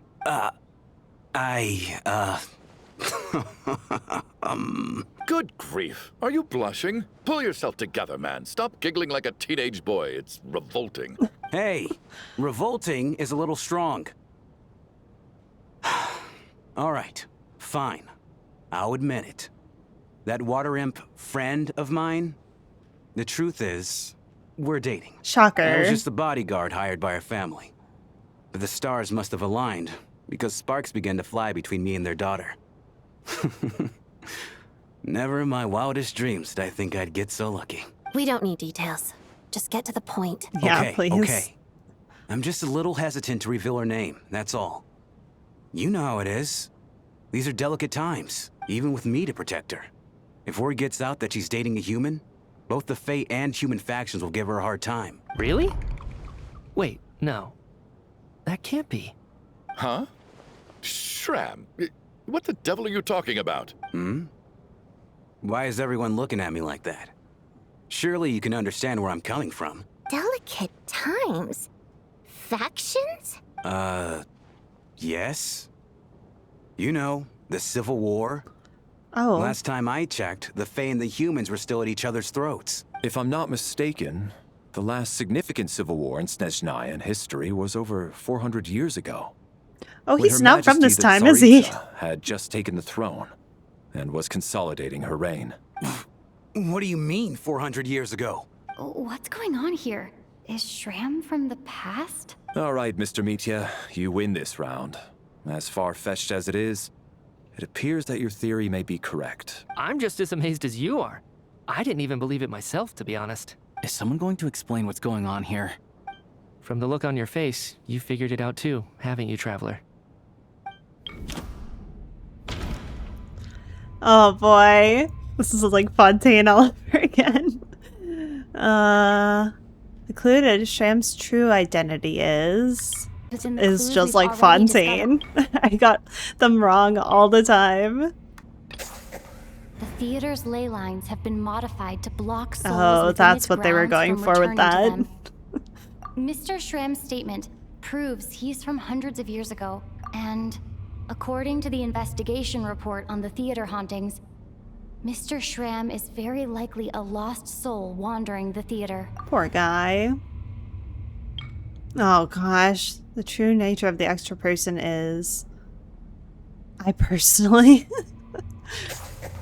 For someone, at least they made that one easy. The soul that has been wandering the theater due to the ley line issues has joined our group and blended in. Yeah, that must be the immediate reason why the ticket count doesn't match the number of people present. Death is near. In this case, death most likely refers to... The contents of the investigation report have been verified. There are indeed ley line issues and wandering souls in the theater. Death likely symbolizes the deceased. Mr. Shram, for instance. Death is near. Huh.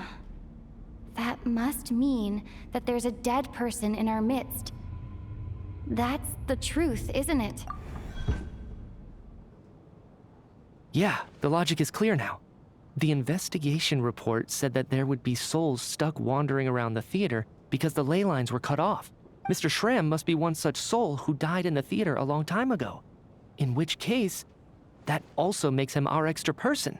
So when the note said death is near, it must have been referring to death as in the deceased, people who died a long time ago. Someone who died a long time ago. In short, there's a dead person among us.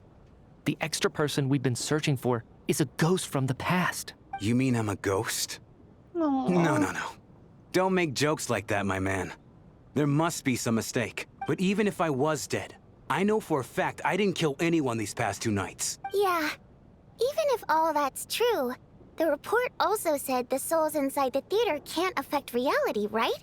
They're harmless. Then what if the problem isn't the souls at all, but the ley lines themselves? The ley lines have a powerful ability to attract and devour souls. Let's say that the ley lines are like a black hole, constantly seeking to engulf souls. But the souls that don't want to return are trying to avoid being sucked in. Huh. Why does this analogy sound so familiar? What happens like when the the black black hole mist. can't achieve its goal? I'm only speculating here, but what if it ended up swallowing innocent souls by mistake? Or intentionally taking other souls to compensate? That could explain why we weren't able to determine a cause of death. If you're right, and their souls were devoured by the ley lines, it does make some sense. It does seem to explain a lot of the things we couldn't make sense of. Does that mean it's true? Except there's no concrete evidence. Mitya is relying on a lot of logical leaps. Still, it seems like the best explanation we have under the circumstances. All right, so How could Shram not know that he's dead? Seems a little unlikely that he hasn't noticed anything unusual even after several days interacting with us. On the contrary, it's perfectly normal for a soul to wander the theater for centuries without questioning their existence or reason for being there. It's simply what's natural for them.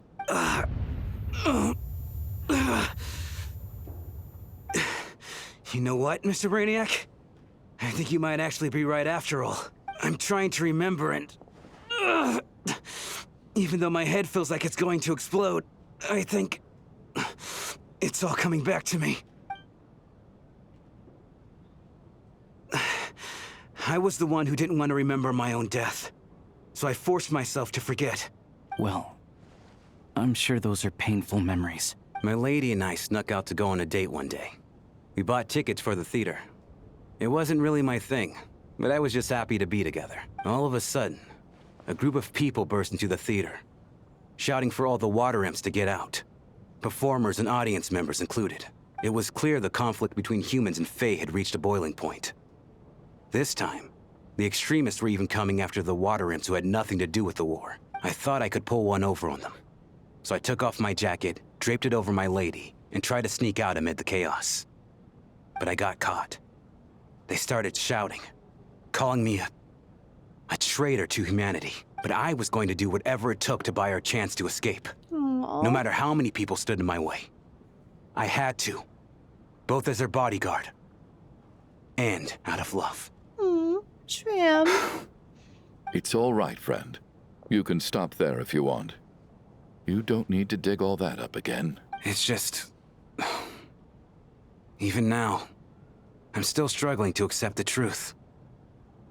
How could I be dead? I'm sorry, everyone. If I'd known I was a dead man walking, I wouldn't have dragged you down with me. If I'm the cause of all this death, then punish me however you see fit. But, Mr. Shram... No. I refuse to be a burden. I know what I have to do. You said I've been wandering the theater for centuries, right? I guess it's high time I got a breath of fresh air. Out there, I mean. I'll leave this place, and take all this death with me. Go out on my own terms. Mr. Shram, I'm sure we can figure out a different course of action. My good sir, we both know I'm not supposed to be here. I should have accepted my death long ago. One way or another, this has to end.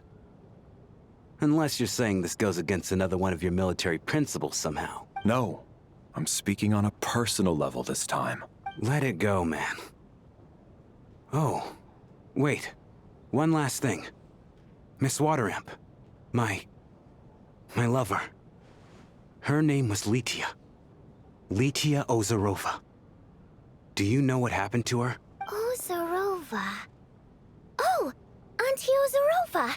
That's what we all called her. I remember her as a very kind elder. She had a bunch of kids, too. I'm so glad she survived. And she had lots of kids? Good. That's... good. I could hardly expect her to stay single just because of what happened to me, right? Oh. As long as she went on to be happy. That's all that matters. Besides, I'm dead. My soul's been wandering around here for so long because I was worried about her. But now, I can go without regret. There's no need to see me off, my friends. I've enjoyed our time together over these past few days. Perhaps we'll meet again in the next life.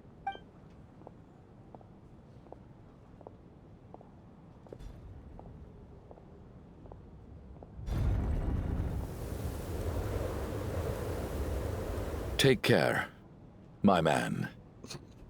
I know Mr. Shram was already dead, but...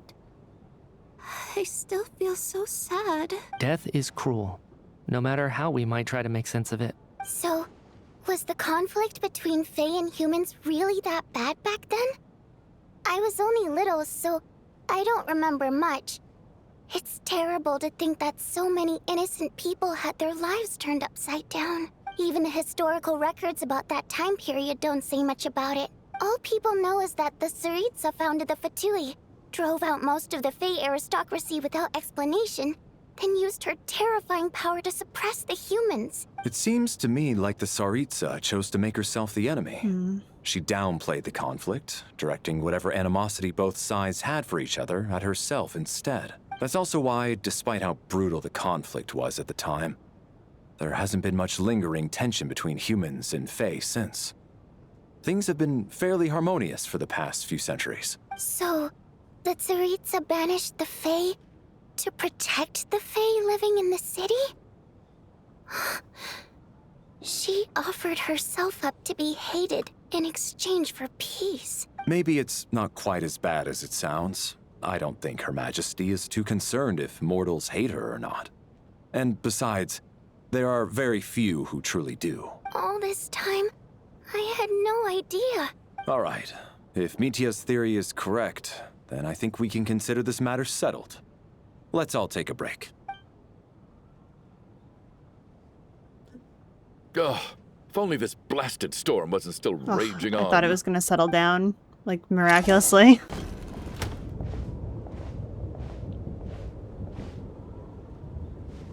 Looks like now we can just rest until the snowstorm stops. I hope. I still can't believe Shram turned out to be a ghost who'd been in the theater for hundreds of years. To think he was dead this whole time. What a strange turn of events. Knock, knock. Knock, knock. You know the door isn't closed, right? You don't have to knock. Think of it as a signal, then. When I'm entering someone else's room and I knock, I'm here as Odette.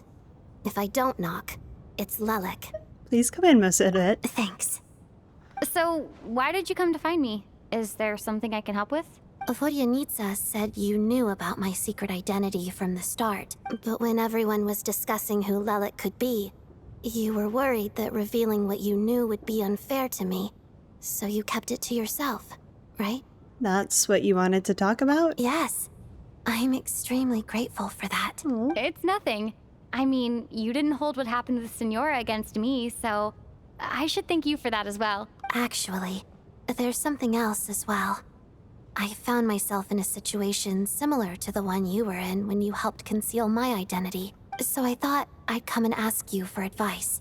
What's the situation? It's about Mitya. Before all of this, the last time I saw him, he was dead.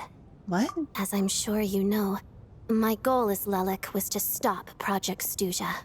Well, when I found out the tech lead for the experiment behind Project Stuja was Mitya, I immediately started planning to track him down and threaten him to back out. I often saw him around the theater, but I soon concluded that making my move there would risk exposing my identity, so I decided to infiltrate the Armory Palace and go directly to his lab. That way, the threat would be much more effective. You really do have what it takes to be a Harbinger. Well, I suppose there was a bit of luck involved, but I am a Fatus, so I already had some familiarity with the building's layout. But when I finally made it to his lab, Mitya seemed to be dead. How did you know? I checked his breathing and his pulse. He had no vital signs whatsoever. I'm certain of that. I thought maybe another anti-Project Stuja activist had beaten me to it, and chosen a much more brutal method, so I made myself scarce. That's why you were so on guard around Mitya that first night here. Yes. When I saw him sitting in the audience during the performance, I could barely contain the shock. To me, it was a miracle. Somehow, he'd come back from the dead. But then, the murder started happening and things got so complicated that it wasn't really at the front of my mind. That is, until Mitya himself said there must be a dead person among us. Then I couldn't ignore it any longer. And yet, you thought that bringing it up right away would single Mitya out. Just like when everyone was suspecting Lelik. Exactly. I thought there could be something I was missing. Besides, we soon figured out that Mr. Shram was a ghost. And we knew there was only one extra person, so we thought he had to be the one. But now it seems like there's another candidate. I understand why you kept it to yourself. There was so much information being thrown around during that discussion. Bringing up Mitya would have just introduced more confusion. So, what do you think we should do? Let me confirm one thing first. When was it that you found Mitya dead? Around a week ago. Sometime in the afternoon. A week ago? That's earlier than I thought. I saw him just a few days ago at a restaurant. That definitely would have been after you found him dead. He seemed completely normal to me. Chatting with Vodyanitsa, trying to avoid Valeri. So he was definitely alive on that day. Huh. Well, all I can say is I know what I saw. Here's a thought. The reason we even suspected a dead person could be among us was because of the problem with the theater's ley lines. I wonder if there's something to him being in our dream. I know he was running with us, inside but the Armory Palace. The maybe? ley line issue affecting the theater shouldn't reach that far. You're right. I guess he doesn't fit the profile of the person we were searching for. I think the chances of it being him are very low. Surely he can't have died for real in the Armory Palace. Unless what? Unless he really did come back from the dead. You're right. Do you think we need to disclose this to the others? Huh, what's this? A private meet and greet? Where do I line up? What great timing. That's not what's going on here. Well, I was just making the rounds. Thought I'd try to lighten the mood a bit. Vodyanitsa's handing out food if you're hungry. Oh, excellent. Outside, the snowstorm continues to rage, and before you know it, night falls once more. What is going on with this storm? Could it be connected to that monster that just arrived in Snezhnaya? I almost hope it is. Her Majesty the Tsaritsa left to vanquish that beast herself. We just need to wait for her triumphant return. Do you think people still feel the cold after they die? I'm wondering about Shram. Oh, maybe we should have given him a coat before he went out there. Death itself is cold, isn't it? I'm sure the storm will embrace him. Well, I hope he has a safe journey. I'm going to miss him, I think. It's not like we can blame him for Rampana and Kulish's deaths. Thinking back on it, we barely made it out alive ourselves. Once we get out of here, how are we going to explain what happened to their families?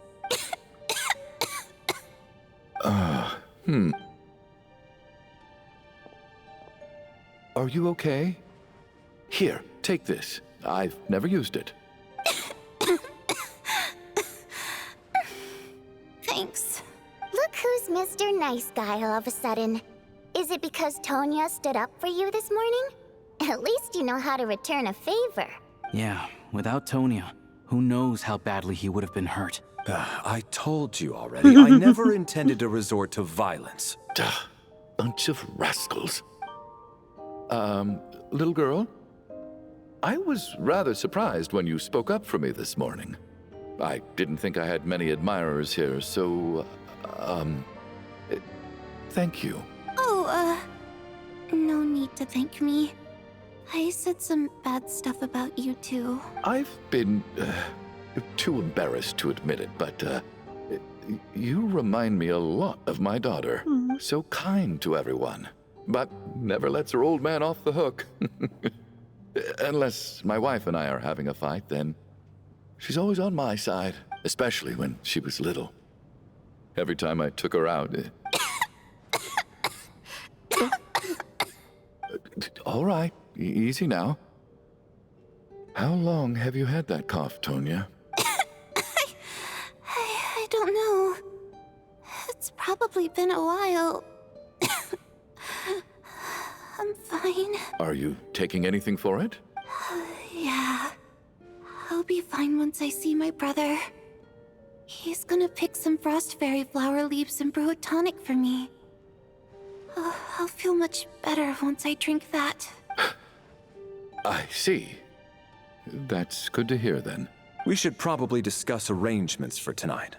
Now that the deceased has left our midst, there shouldn't be any more incidents. I hope. However, out of an abundance of caution, I'll keep watch. Shouldn't we take shifts? I can take one if needed. No need. I managed to get a nap in earlier, so I have plenty of energy right now. Okay. After all the tension of the past few days, everyone else should just focus on getting a good night's sleep. It's very kind and generous of you. What a long day. This whole situation turned out to be way more complicated than I expected. But Valeri's right. I should just try to calm down and get some rest. The last thing I want is to give myself nightmares. Oh gosh. Is this foreshadowing? Don't let this be foreshadowing. Oh gosh. She's awake. She's awake! Get over here, you big lug, and take a look! If you must call me something, call me Mr. Door. Oh gosh. The Black Mist is coming. You need to go. Haven't I heard that before? Are you all right? Can you walk? We just got attacked by monsters on our way up. That Mr. Door fellow protected us. He just seemed to come out of nowhere. Not much of a talker, but when it comes to taking down monsters, that man doesn't hold back. Curses!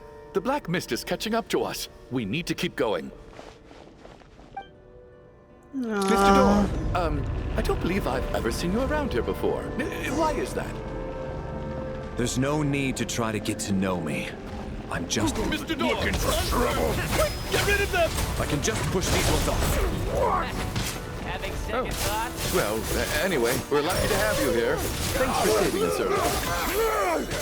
No need to thank me. This is where my duty lies.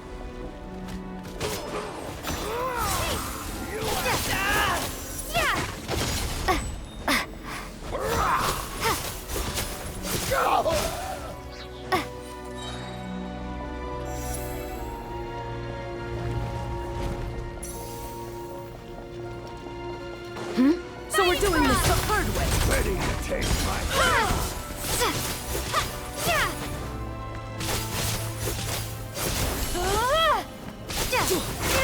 You win. curse you! Oh my gosh. He's going so far. Good work, Mr. Door. If I had your muscles, I'd do the same.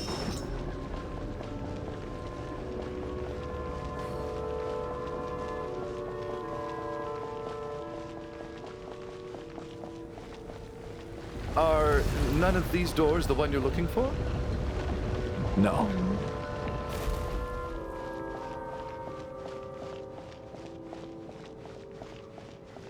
Firestorm!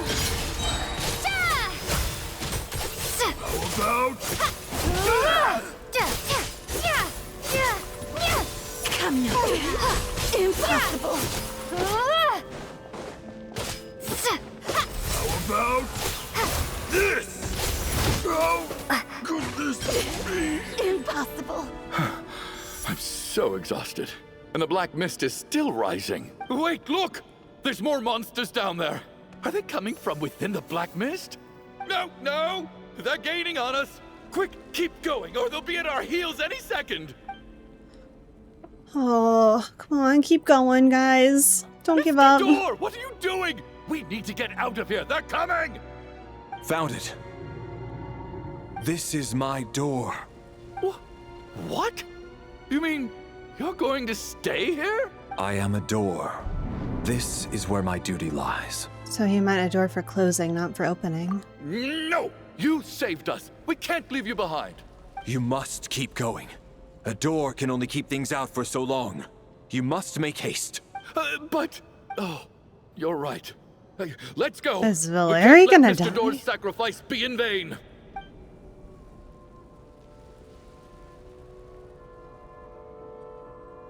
The black mist isn't moving anymore. Looks like both the monsters and Mr. Door are gone. I didn't just imagine all that, did I? Surely I wasn't so scared out of my mind that I hallucinated a door as a human being. No, I remember Mr. Door too. Oh, okay, good. There's no way we both hallucinated the same thing. Getting sleepy? Well, looks like we're safe for now. Go ahead. Let's get some rest.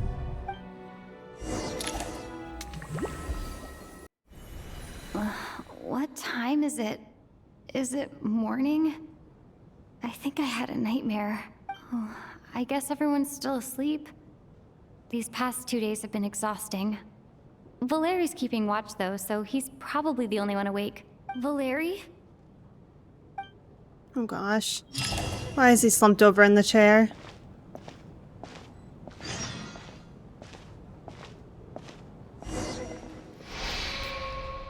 He looks as calm and composed as ever. Even now, it seems as if there's no burden he couldn't shoulder. Yet around him, time seems to stand still, as if the gods in their mercy finally granted him a moment of respite. Wake up! Everyone needs to wake up! What? Oh, just like the last 2 nights. Oh no. No clear cause of death. I've been a real thorn in your side, haven't I, Mr. Valeri? Now you can rest in peace. But for me, life will be all the duller for not having to run away from you, my friend. How's Tonya? Is she okay? I just checked on her, and it doesn't seem like anything serious. She's just exhausted from the past couple of days, and she's still recovering from her illness. We should let her sleep a bit longer. Should we? That means Valeri was the only one who died last night. I feel like we still have a soul to return to the ley If lines. Valeri was awake and keeping watch, it would have been impossible to kill him without waking everyone else up. That much is certain. This is so frustrating. Why has nothing changed since yesterday? I thought we already dealt with the dead person causing all this. Actually, one thing has changed. There's only one victim this time, not 2. Does that mean...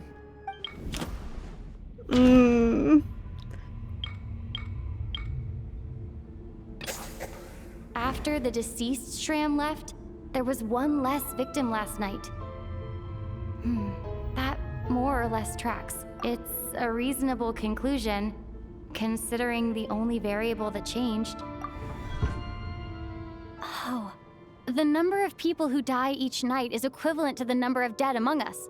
That's your theory, right? Exactly. We identified Mr. Shram, and the night after he left, the death toll dropped from 2 to 1. By that logic, there must be one more dead person left among us. Another one? Boy, do I have a surprise for you. There was only one person unaccounted for in the ticket checks, right? The head count should match up now. Having an extra person was definitely a cause for alarm, but being one person short isn't nearly as unusual. Someone could have left in the middle of the show, or made it out before the storm hit. One more dead person among us. If Mitya's theory is right, then what Odette told me seems a lot more relevant.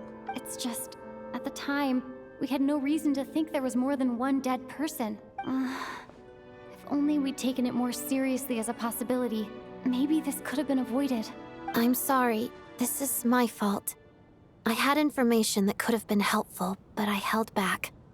I should have brought it up right away. I'm partly to blame as well. I was too quick to dismiss Odette's concerns. What is this about? What have you two been getting up to behind my back? Sounds like there's some big news you've been keeping from the rest of us. Well, we're all ears. Go ahead, Odette. I'm the dead person? Wow, that's certainly news to me. Odette and I talked about it yesterday, but we thought it just wasn't possible, so we left it at that. Yeah, I don't blame you. If I'd been there, I probably would have reached the same conclusion. It just sounds too unbelievable. Let me just try and verify this. I just scoured my memories trying to think back to the afternoon Miss Odette mentioned, but I honestly have no recollection of dying. That's where I'm different than Mr. Shram. Having seen Mr. Mitya a few days ago myself, I also find it hard to believe he could be the other dead person among us. Well, if it isn't Mitya, then who? Do we vote on it? If you don't mind me asking, Traveler, I believe you mentioned that you know Tonya's brother. Had you ever met her before all this? No, never. Wait, are you saying... Now just 1 minute. I know where this is going. You can't just randomly point a finger at anyone you want. You're in the hot seat, and all of a sudden you want to divert our suspicions onto somebody else? Trying to pick a fight, Mr. Chuganov? Whenever you open your mouth, all you do is attack people, and I've had enough of it. If you don't want to engage in a civil discussion, you can shut up. You little brat! Did Mitya ask about Tonya because he suspects her? I suppose I only identified her by age and nothing else. Could that mean... I'm just saying, you're going around casting suspicion on people for no reason. How could Tonya be dead? I can vouch for her if nothing else. I've seen her before. She's the sister of that Harbinger, isn't she? The one called Child. Oh, really? You're telling the truth? Since being here, I don't think I ever mentioned she was Child's sister specifically. Does Chuganov actually know her? I hope. If Chuganov can vouch for her, then it can't be Tonya either. In which case, it seems unlikely that there's another dead person among us at all. So what is the explanation for you being dead in your lab? Could you go over that afternoon with me one more time, when you found me dead? No problem.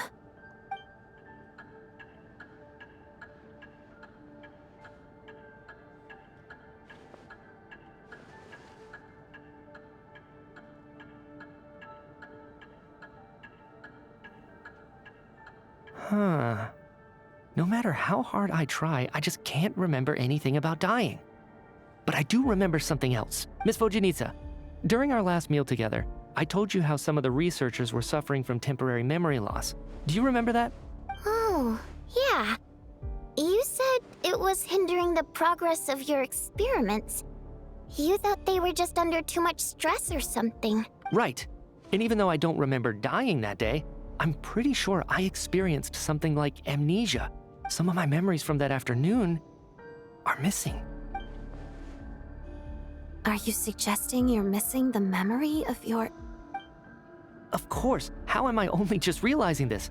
Humans aren't necessarily aware of their own death. You mean being silently assassinated, or dying in your sleep? Situations like that? The researcher's amnesia. Suddenly it all makes sense. I must thank you, Odette. I think your perspective just helped me reach a breakthrough on a series of issues that have been troubling me for quite some time. All right. It's decided then. I'll be the one to leave today. Oh, leave? Hey, is he saying his researchers are dying? Into this? What if you're wrong? You'll pay with your life. Are they trying to use like ley line energy and it's killing Come on, them? kid. Aren't you gonna fight for your life? This seems like a rash decision. I have other reasons beyond what's been discussed. In fact, thinking back, I remember during Miss Odette's performance, while I was sitting in the audience stalls, a brilliant new idea for my research popped into my mind. But then, my train of thought suddenly cut off. I can't remember it now at all, and I didn't take any notes. I guess that must be another instance of temporary amnesia. No. Hold on. I see where you're going with this. You're suggesting that each instance of temporary amnesia is a death, right? There's a glaringly obvious flaw in that idea, no? How can one person die so many times? I believe Miss Odette's account. During the period where my memory is blank, I must have been either dead or in a similar state. All it would take is for the same thing to happen in the theater, and I would come under the effect of the ley lines in this vicinity. This increases the likelihood of me being the deceased, does it not? But... There's no evidence to suggest that anyone other than me is a candidate for the deceased. So allow me, as a scientist, to treat this as an experiment. Please relax, everyone. I don't think things are as bad as they may seem. If I really am the deceased, then to leave the theater will be a relief for me. If, on the other hand, I'm still alive right now, well, apparently you've all witnessed my resurrection recently anyway. Who's to say I won't return from the dead again this time? Mitya's right. This is the only thing we can try right now. I think he's deliberately downplaying the gravity of the situation, though. He probably doesn't want to burden everyone. What is a scientist if not someone who gambles on experiment after experiment in an attempt to obtain the truth? With this snowstorm, the ley line phenomenon, ghosts of the dead, and my amnesia, we've been paralyzed by not knowing and powerless to do anything about it. It's a terrible feeling. But if I do get resurrected, you can be sure that I'll come back with the truth of all this. Just you wait. Oh, I'm so nervous. I feel like he's the only other person we can suspect right now, though.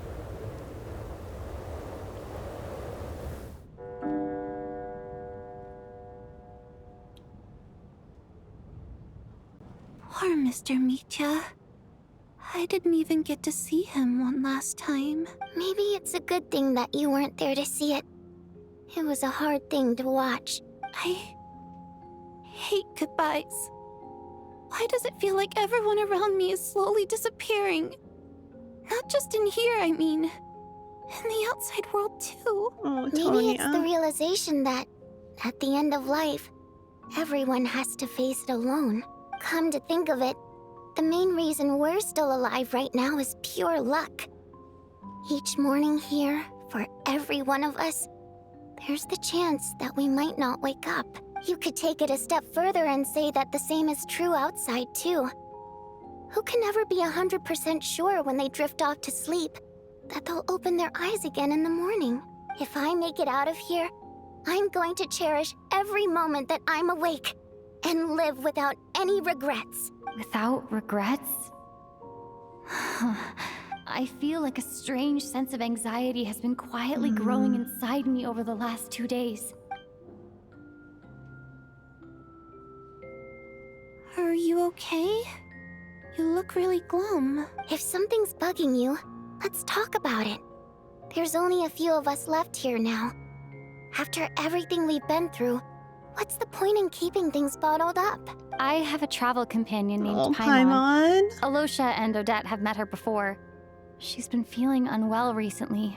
You're worried about her, aren't you? Oh my gosh. That makes sense. Is Paimon gonna die? We've been trapped in here for days. To be honest, I used to feel like I was just a spectator in this world, watching everything that happens from the sidelines. Maybe it's because I'm a descender? A descender? But with Paimon by my side, over time, I slowly felt my connection to this world growing stronger. She loves eating, sleeping, and having fun, but she's also a great guide. It's her authenticity that makes this whole world feel more real for me. Over the last few days that we've been apart, I've often caught myself wondering, what would Paimon say if she were here right now?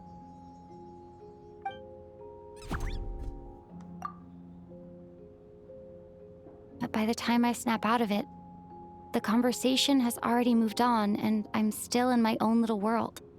I'm trying to overcome this sense of detachment, but I really miss Paimon. I guess, in a way, she means the whole world to me. Paimon's gonna die, isn't she? Oh. I bet she misses you when you're not there as well. Maybe you're her entire world too. I don't know if this will make you feel any better, but back when the water imps left Snezhnaya in droves, I also felt like the whole world was suddenly empty. I could be surrounded by people all smiling and having fun, and still feel completely separate from it. So, I totally understand how you feel. Later on, I started to think, maybe accepting the fact that our loved ones won't always be with us is something that takes a lifetime. All we can do is cherish their companionship from moment to moment. So, once we get out of here, you better hurry back to our side as fast as you can. You can't let your story end in regret. That's the trope I hate the most. Thank you. That's exactly what I needed to hear. But Vodyanitsa, if you hate goodbyes too, why didn't you leave with your people? That's just the choice I made. I used to regret it, but I don't anymore. Like I said before, singing is a water imp's primary mode of expression. It's how we convey our emotions. Our songs have echoed through this theater for hundreds of years, each one a story pieced together through moments of joy and sorrow. But does a story exist without someone to read it? To me, the answer is no, so I made the choice to stay. That way, there would still be someone left to sing these songs and listen to their stories. Otherwise, they could have been lost forever. Could you teach me how to understand your people's songs sometime? Aww. I want to be able to truly hear them, like Mr. Shram. A fan after my own heart. Thank you, Tonya. How about I sing something for you, and you tell me what you hear? Okay, I'll do my best. cute.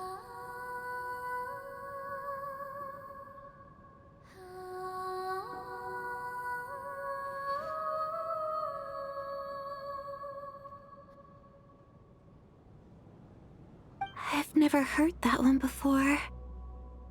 I feel like I can hear a sense of longing somehow. I wonder why that is. Color me impressed, Tonya. You're a keen listener. Most people can only tell if a song is happy or sad. I didn't think you'd be able to pick up on such specific details. So, what's the song about then? Come on, tell me. I've actually never performed this song in the theater before, because it has more of a ceremonial purpose for our people. It's not meant for the stage. It means something like, "May those we have lost watch over us, and follow this song back home in the night, so that we might be reunited once more." So it's kind of like a requiem? No wonder I could hear that sense of longing. You sing it for loved ones who have passed away. I hope it reaches them. It's getting late, Tonya, and you're not well. We should all turn in early. I suppose there's no reason to keep watch tonight. Okay. But, before I go to bed, could you sing that song a couple more times for me, Vodyanitsa? Of course. Anything for my #1 fan.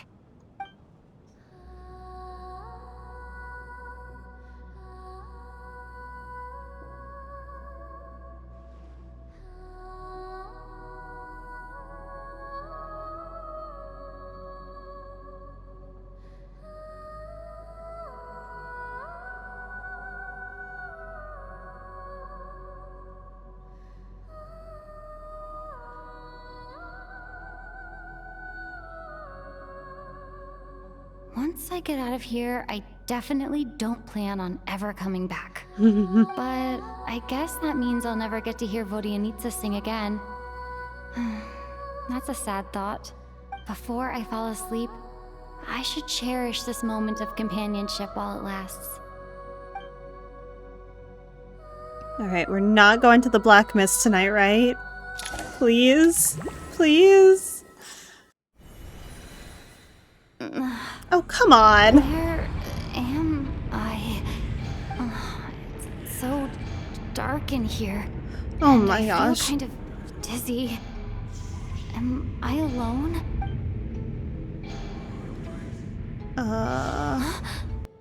What was that noise?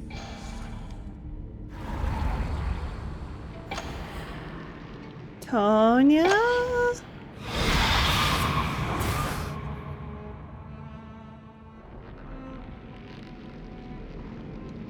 Return, O spirits. Fulfill your oath of protection.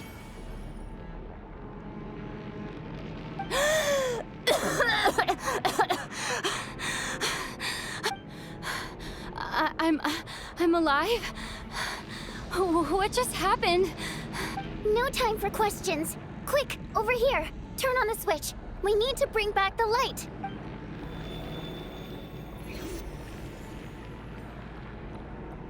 All right, we're safe. The spirit just now is called Night Prayer. The light subdues her, but she'll attack without a second thought in the dark. Is she a ghost? Sort of. I know it's hard, but you can't let this place go dark, or she'll kill you again. She really just killed me? Yep. Luckily, I was here to resurrect you. Otherwise, that'd have been a real bummer. A bit more than a bummer, I'd say. Wait, so you have the ability to resurrect people? Sure I do. I'm your guardian spirit, after all. I specialize in soul recall. Oh, it's nice to meet you, by the way. Thanks. It's nice to meet you too. All right, there's no time to waste. The Black Mist is already catching up. We need to avoid it and Night Prayer at all costs. Come on, let's go. We need to reach the next switch before the place gets too dark. Okay. If we bring the light back, Night Prayer won't be able to get to us. Sweet, sweet light. Shh, it's Night Prayer. We need to move quick, but don't let her notice you. What does that mean? Look out! Ah, I don't know what to do. I'm running as fast as I can.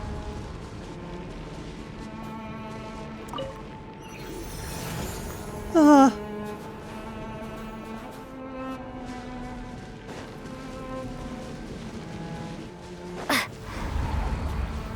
Oh, I don't like how creepy it is. Over there. Come on, stamina, come back to me. Please. Oh, it's so dark. Oh, it's so dark. Oh, gosh. Oh, gosh. Oh, gosh.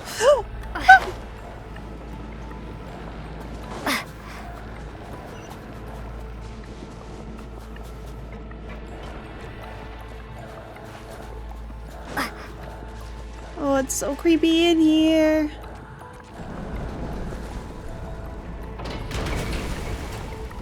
Okay, that's convenient.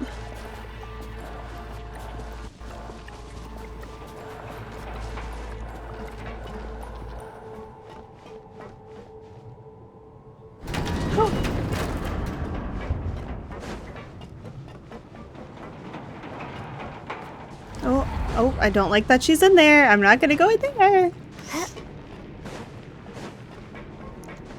The switch is just up ahead. Hurry! I'm trying. I don't have a lot of stamina. Oh. It's too dark. We're not gonna make it. Come on, faster!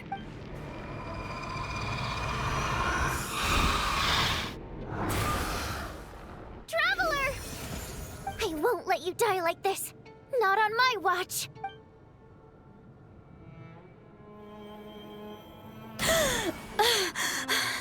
Oh, thank goodness.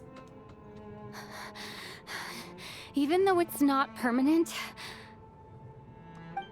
dying is definitely not a pleasant experience. Great. You're back. Yeah, thanks to you. Time for you to get out of here. Quick, before the light runs out. What about you? You're not coming with me? I can't.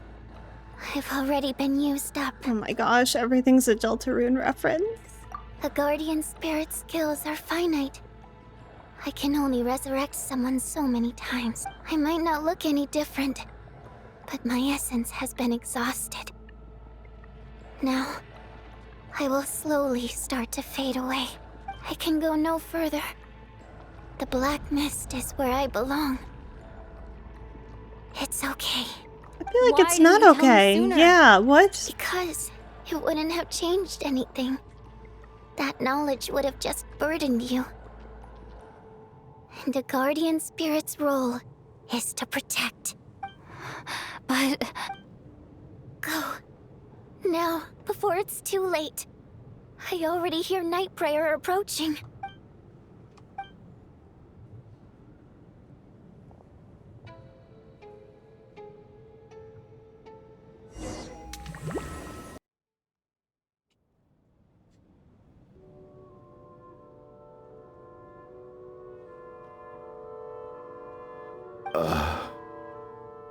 Well, I guess there's no need to inspect the body. You're beginning to grow numb to the tragic deaths that await each morning. Before long, the lament of countless water imps seems to resound around the theater, full of deep affection and sorrow for Bodianitsa. Your emotions begin to respond in kind, leaving a heavy feeling in your chest. Oh. This wasn't supposed to happen. You lied to us, didn't you, Chuganov? You've been lying from the start. Take a long, hard look at yourself before you go around accusing other people. I suspected you on day one, Lilac, and now look where we are. By some strange coincidence, you've never been targeted. You just happen to have survived this long? No, you should be the prime suspect. And you, little hunter, ever so content with staying on the sidelines. Yet, you were the one who stopped us from leaving from the start! Why are you trying to keep us here? Now you're just lashing out indiscriminately. That's either a sign of anxiety or a guilty conscience. Where was all this passion and bravado before? Decided to fight until the bitter end. Is that it? Is that a threat? Fine, bring it on. You think I'm afraid to die after all this? You want to kill me? Go ahead. I'd like to see you try. After all the trauma of the past few days, everyone's been pushed to the breaking point. Valeri and Nietzsche aren't here anymore. Someone else needs to step up and take charge. But first, I need to think this through. Considering everyone left, who's the most likely candidate for the deceased? Oh. I don't know. Night Prayer was looking a little Tonya-like.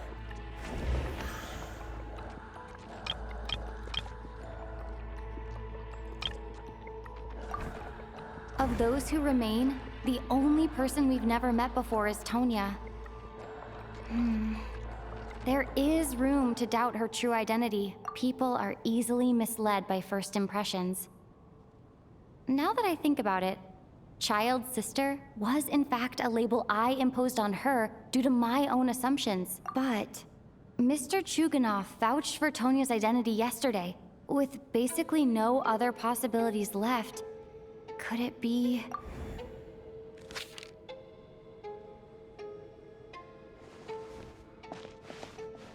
Tonya, how's Tusser been lately? Tusser? Your brother Ajax must have mentioned me in his letters home, right? Did he say anything about a blonde traveler? No. And my brother's name is Razik, not Ajax. Chuganov, looks like it's your turn to do some explaining. Yesterday you said you could vouch for Tonya. Why did you give us a false testimony? I knew you were behind this, Chuganov. You've been lying through your teeth from the start. Everything about you is fake. Down to the wife and daughter you're always talking about. Your entire family man persona is a charade, isn't it? That night, when I infiltrated your place as Lelik, I noticed you were home alone. Didn't think much of it at the time. Just thought everyone else was out. But thinking back on it now, that doesn't seem very likely. My guess is, you live alone, don't you? Even that was a lie? But why would he lie about having a family? Curses! Oh, why is there no end to this blasted snowstorm? If it would just stop! If it would just stop. I think I remember now. I know how I ended up here. It feels like a distant memory. But at the same time, it's just like it was yesterday. The reason I'm always coughing is because I got sick with frostbite. The locals usually call it the snow cough. It's not a very common illness. It's partly genetic and partly caused by the cold climate, but it can be fatal. They sent me to the hospital as soon as they found out I had it. And I spent so long lying there in that hospital bed. After a while, I felt myself growing weaker and weaker. Nothing seemed to be working anymore. Neither the treatment that the doctors were giving me, nor the medicine my brother was brewing from frost fairy flower leaves. So one day, I told my brother that I wanted him to take me outside for once, so things could be like they used to, just for one day. I wanted to meet loads of friends, experience new things. He agreed. He snuck me out of the hospital, and we escaped. We got to the theater, bought tickets, and went inside. Oh, it was all so exciting. I remember the show very clearly. It was amazing. But I found myself getting sleepier and sleepier. Oh, Tonya. When I woke up, I couldn't find my brother anywhere, so I guessed he'd already left. But there's no way he'd leave me behind. So I decided to stay here and wait for him. At the time, I figured he'd probably gone to brew some more medicine for me. I was planning to chew him out for abandoning me when he got back. Tonya, it sounds like by then you'd already... Yeah, I know. I understand now. Dead, aren't I? This cough and the feeling weak, it's probably just my body's memory. I hope Mitya is okay. After all of I that, sent him out into the it turns out snowstorm I can't blame alone. my brother after all. I was the one who abandoned him. Oh. I'm sorry, everyone. I realized this much too late. It seems like death skewed my perception. And now I've dragged you all into this mess. Your name probably isn't even Tonya, is it? Didn't that ever strike you as odd over the last few days? Well, when I was little, my brother and I read a storybook, and Tonya is the name of one of the characters. When we escaped from the hospital, our family and the hospital security were looking everywhere for us. So when you first approached me and said my brother had sent you, and called me Tonya, I thought he must have chosen a fake name that only the two of us would know. Because he was afraid of getting caught. Now, it seems like that was just wishful thinking. At least your memory of death isn't painful. That is a small comfort. Now it's your turn, Shuganov. Talk to us. I believe no lie is ever told without a reason. Yeah, what the heck, dude? You're right. I was lying. I happened to know that the Harbinger child and his sister Tonya managed to get tickets, so I lied to you and pretended I knew them. And yes, I was lying about my family too. The truth of the matter is, I lost them a long time ago. I just refused to accept reality. And now I've spent the second half of my life living a lie. I'm a joke. My daughter's name was Iskra. And before you ask, yes, Iskra, as in Iskra Manufacturing Plant. She also died from the snow cough. She was just 6 years old. If she were still alive today, she'd be around the same age as little Tonya here, after Iskra passed. My wife couldn't bear to face those memories either. So she chose to start a new life, without me. Yikes. One day when I came home from work and saw the empty room, I felt like I couldn't breathe. Subconsciously, I started to imagine that they were still there. I soon discovered that this was the only thing that made me feel any better, so I just embraced the delusion. Nothing more than a pathetic means of escapism, I know. But at least it's not a crime. So explain your false testimony then. The night before last, when I was chatting with Tonya, she mentioned that her brother would brew medicine for her from frost fairy flower leaves. Combined with her various symptoms, I suddenly understood everything, including the fact that she was deceased. Why did you not say anything? You better have a really good reason. I would pick frost fairy flower leaves to brew medicine for Iskra too.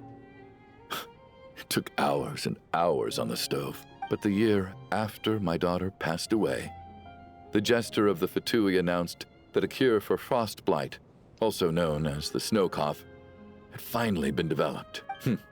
It turned out that all previous treatments were completely ineffective. No better than random concoctions. That was the final straw for me. I just couldn't take it anymore. Just one more year. One more year, and everything would have been okay. So, more than anyone, I know full well that in this day and age, no one in their right mind would still be using frost flower leaves to brew medicine for the snow cough. Poor Miss Tonya, therefore, had to have been from an era when snow cough was still a terminal illness. So, you projected your daughter onto her? Even though you knew she was one of the dead? Even though you knew that protecting her could get you killed? That doesn't make any sense. You knew she was already dead. What? What did you hope to achieve by protecting her? I just don't believe in your crackpot theories. Nor do I approve of your actions. Well, now you're responsible for Vodyanitsa's death. Dead and throw them out into that snowstorm. Nitia's gone. My good buddy Shram's gone. And now it's Tonya's turn, isn't it? The others I can make my peace with. But little Miss Tonya, here she is, standing right in front of us, alive and breathing, and fighting her own battles. Yet you're quite happy to say she's dead? I just want her to live. Once this snowstorm is over, the very moment it stops, I'm going to march out that door and find someone who can fetch the very best medicine for her snow cough. I'll be damned if I'm gonna let you cast her out into the snowstorm before I have the chance to cure her. Not again. Not this time. He's freaking Someone out again. that cure is right within our grasp. I'd never be able to forgive myself. Mr. Chuganov, stop. I can't let you do this. Tonya. By the sounds of it, you've known I was dead since the night before last, right? I really liked Mr. Valeri, Mr. Mitya, and Miss Vodyanitsa. And now they're all dead because of me. I'm not happy about that. The reality is, you've been trying to fight your own demons through me. But all you've really done is trap me inside your delusion along with you. No. Listen to me. I want to save you. I do. Well, at this point, I'm quite sure that I'm dead.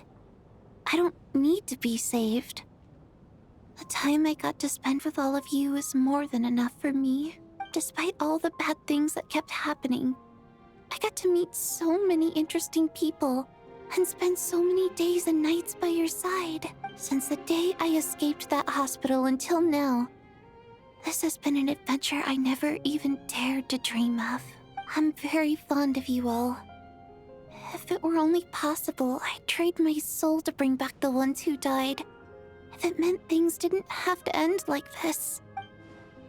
And that's why I'm not fond of you at all, Mr. Chuganov.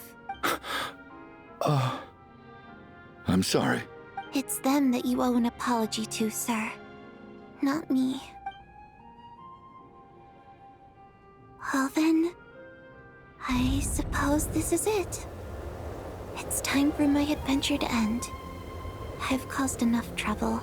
You're leaving already? It's still early. Don't you want to stay a little longer? No thank you. Oh, and by the way, my name is Patoshka. It was nice meeting you all.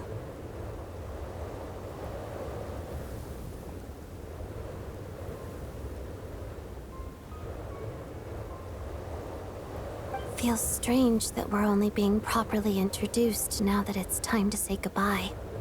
Patoshka.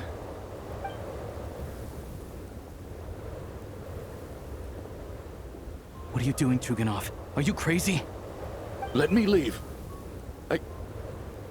I can't keep lying to myself anymore. In your dreams. Don't think you're getting off that easy when you had a hand in the deaths of so many people. The Fatui have honed quite an array of enhanced interrogation techniques since they were founded. Once we're out of here, Lelik will personally give you a taste of every last one. Well, I guess at the end of the day, at least her identity is still safe.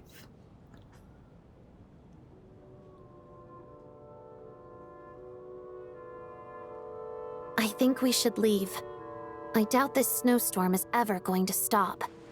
For all we know, this storm might have destroyed all of Snezhnaya by now. Maybe even the whole world. I'm starting to feel the same way. Wait, we finally solved the mystery of the haunted theater today. Maybe let's at least try to enjoy tonight? Fair enough. I don't particularly feel like dying in Chuganov's company anyway.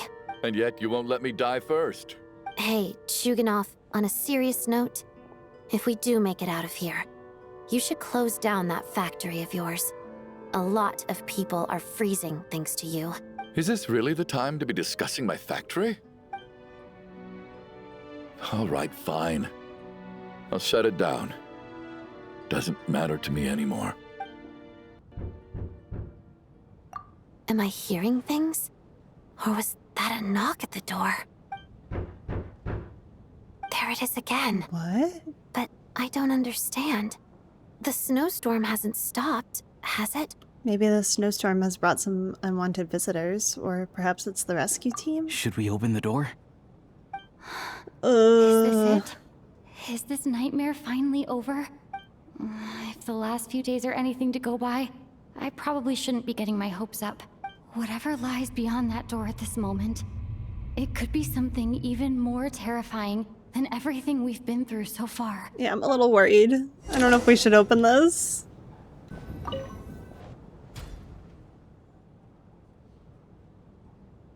Okay.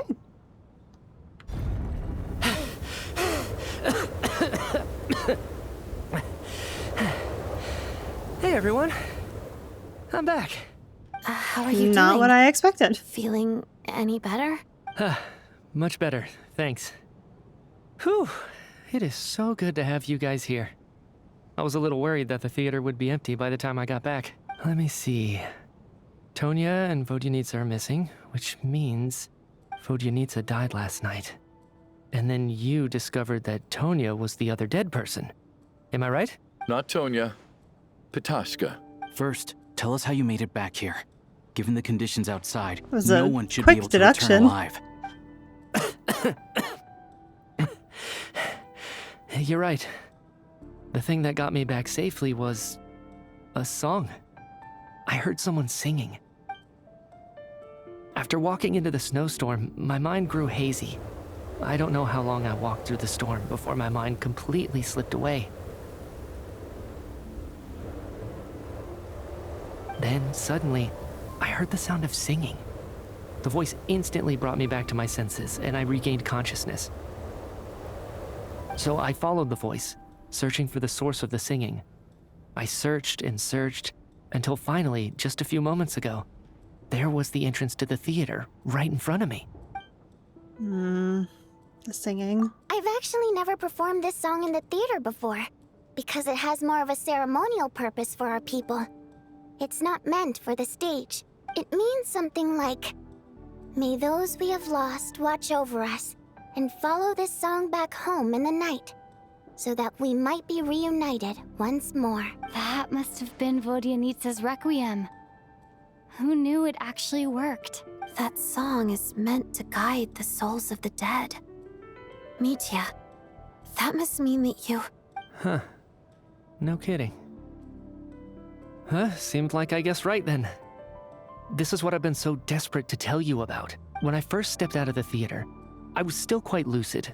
My memory of it is still pretty intact. I remember the outside world being completely different than what I'd expected. It was like this was a world where only the snowstorm existed. There wasn't a trace of any humans or buildings ever having been there. I don't know how else to describe it, except to say that it just didn't seem like the real world. And as for the requiem, if I was guided here by Vodyanitsa's song, it can only mean that I must already be dead. And this is my soul, not my body. But I didn't experience a clear moment of death while I was out there. Nor do I feel any different now than before I walked into the snowstorm. You don't seem any different to me either. In fact, this is something I've been wondering about for a while now. If souls aren't physical, shouldn't they lack tangible form? Both Shram and Petashka were clearly deceased, and yet their souls didn't look or feel like ghosts at all. They were visible, tangible, no different than you or me. This raises a truly terrible thought. Is that really what Mitya is suggesting? Oh no. Are we all dead? Mitya's soul was summoned back by the Requiem, confirming that he is indeed already dead. And yet, he looks no different from us. Of course, if even the long deceased like Mr. Shram can blend in with us undetected, then maybe we've all been dead from the very start. And all of us are now souls wandering the theater. Oh gosh. Oh no! Yes. I think that this is probably the afterlife. What did you say?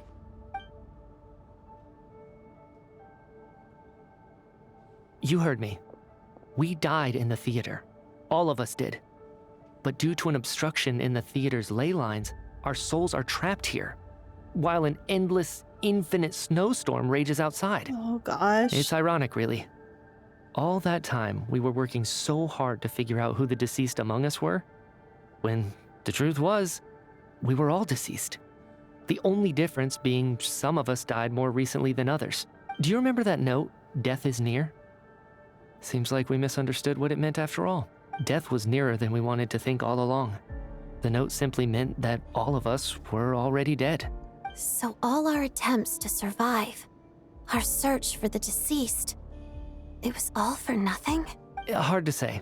At the very least, we hope 2 lost souls find clarity and go to where they belong. The presence of those 2 is probably what caused our souls to be drawn in by the ley lines. In which case, the deaths we've awoken to over the past few days were just souls returning to the ley lines for good. If what you're saying is true, doesn't that make us the lost souls now? Huh, no wonder. This afternoon, when I was moving Vodyanitsa's body, I noticed that the other bodies in the room hadn't decayed one bit after all these days. That's further proof that those aren't physical bodies at all, but merely our shells here in the afterlife. Am I really dead? This doesn't feel real to me at all. No, that's impossible. This cannot be how it all ends. I still find it hard to believe that all of us are dead. How exactly did we die in the real world? None of us have any memories of dying, right? Not even knowing how we died is preposterous. Good grief! Surely there has to be some reason. Exactly. It's hard to rest in peace when you don't even know how you died. It gave me lots to think about as I strode out into the snowstorm. I racked my brains trying to remember the cause of my death, the exact moment I died, the root of all of this, right up until my consciousness faded. Wait. Hold on. Right before I lost consciousness, I think I saw something. What was it? I can't remember. And I think I lost my notebook and pen. Mitya, your hand. Is that blood on your fingers? Huh? You're right. There's blood on the fingertips of my right hand. Looks like it's already dried. When did that happen? I don't like that. This was what I saw. I must have desperately drawn it in my own blood right before losing consciousness. What's wrong? Do you recognize the symbol? Mm-hmm. It's Renova, the ruler of death. Huh? Alosha, do you still remember that Snezhnayan folktale you told me about? It was about the Grim Reaper. When someone's about to die, he appears as an incarnation of someone familiar to guide their soul into the afterlife. And as soon as you recognize his face, your life is over. I heard a similar tale when I was little. You think the Grim Reaper in this story refers to the ruler of death you mentioned? That's right. In which case, death is near could also mean that the Grim Reaper is here, disguised in a familiar form. Death, the deceased, and the Grim Reaper? So it's a triple entendre. When I first saw this note, I thought it contradicted the investigation report. But now it seems like that was the whole intention. So the Grim Reaper deliberately misled us. Then, we started suspecting each other and searched for the deceased while they hid in plain sight. By that logic, the one person most likely to be the Grim Reaper incarnate is... Oh, is it Alosha? I'm worried it's Alosha. Maybe it's also Chuganov, though. I don't know.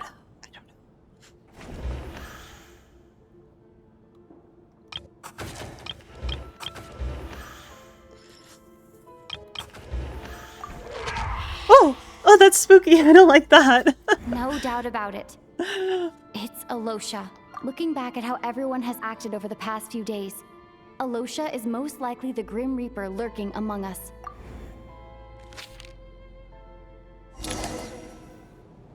Is it you, Alosha? You were the first to discover the investigation report, and you had plenty of time to slip the note inside to mislead us. So? Surely you can't suspect me based on that alone. What if someone else found the investigation report first, slipped the note inside, and then put it back without telling anyone? There's no denying it. The note could easily have been slipped in much earlier than it was discovered. That's not all. I've also noticed that, although on the surface, Valeri, Mitya, and sometimes I were the ones taking charge of the situation. Looking back now, even though you didn't say much, you were always subtly guiding everyone from the sidelines. That's so true. What do you mean? You were the one who emphasized how dangerous it was outside and insisted we all stay here. It was also you who suggested that we all sleep in the same place. And earlier today, you tried to convince Patoshka to stay. I don't understand why, but it was out of character. So, you didn't understand my intentions, and now you're assuming the worst. Seems pretty unreasonable if you ask me. He still won't admit it? Fine. Let's see how he responds to the most damning evidence of all. The biggest question I have right now is, if the Grim Reaper is impersonating Alosha, then where's the real Alosha? When did they switch? Oh, Alosha did go out into the snowstorm, I think, right? I'm trying to remember. Yeah. That's right. This was the moment, right at the start, before any victims had even emerged. Alosha was switched with the Ruler of Death while everyone's guard was still down.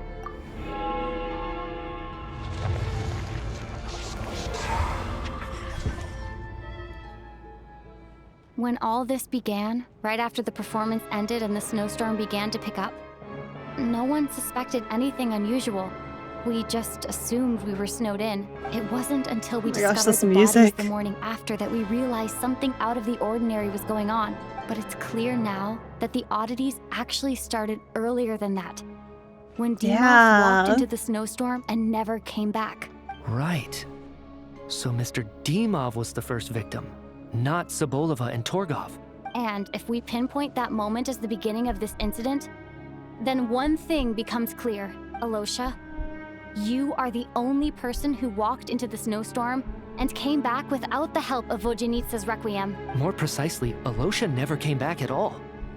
The one who came back was the Grim Reaper. Not bad. Well, since you've backed me into a corner, I suppose there's no point in keeping up the act anymore. Alosha? You're the Grim Reaper? I am no such tired cliché. Mortals should address me as the Ruler of Death. Before being wiped out for good, you identified the two deceased, and even sensed my presence. A commendable achievement. Far beyond what I expected. I heard you can ferry souls. Those deaths each night. Were they your doing? Your initial conclusion was correct. Due to the existence of the two deceased, the ley lines yearned to reclaim those long-lost souls. Every night, they devoured an equal number of souls to fill the void. This required no intervention from me. Though, of course, ferrying souls is indeed my authority. Here, take a look.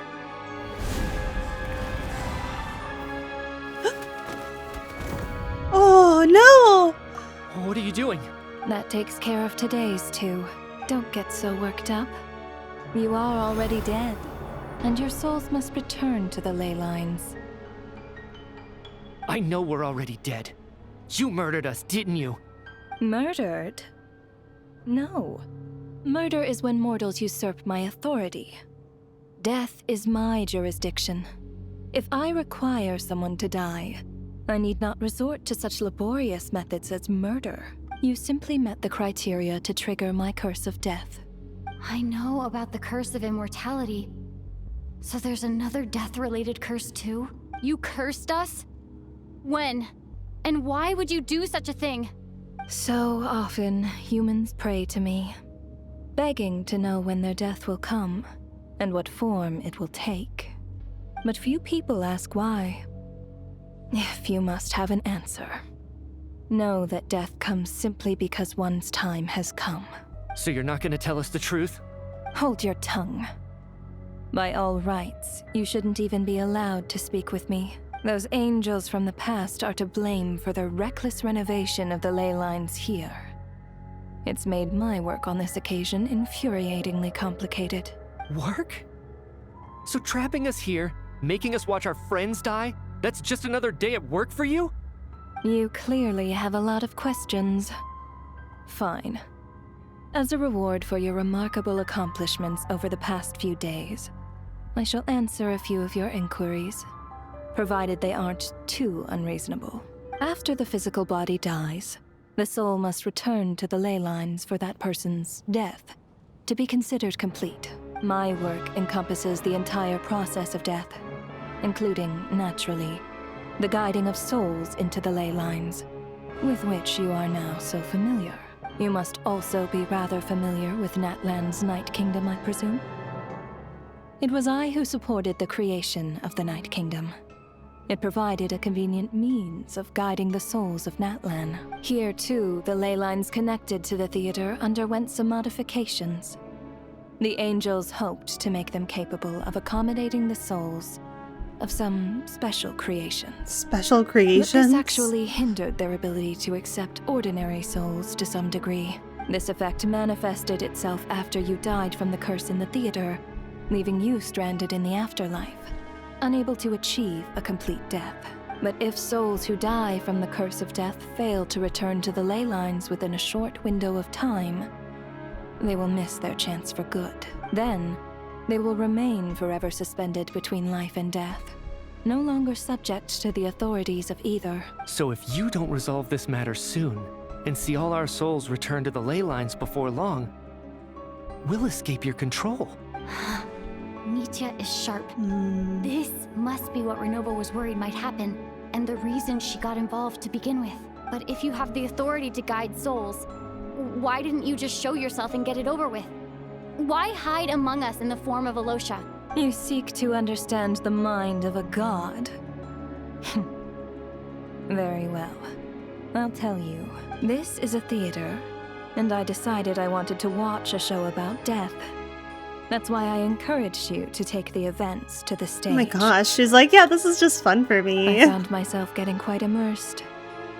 I suppose the entertainment you provided makes up for all the trouble you've caused me by being so defiant in the face of death. There.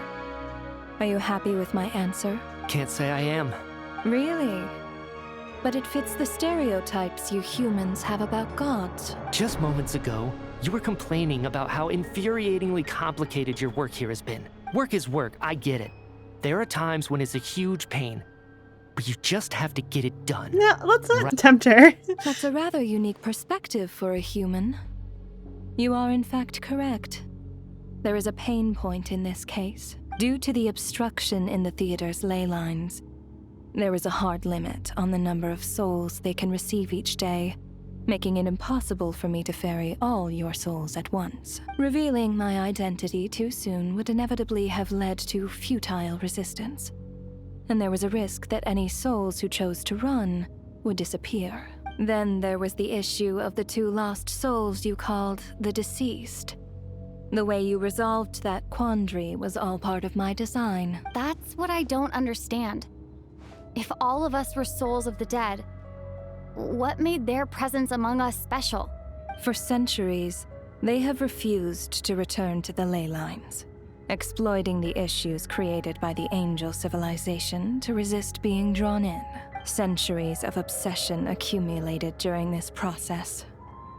You may think of this obsession as the resentment of the dead, and in this quantity, it was a bomb that could have detonated at any moment. It reached the point where I could not afford to leave it unchecked.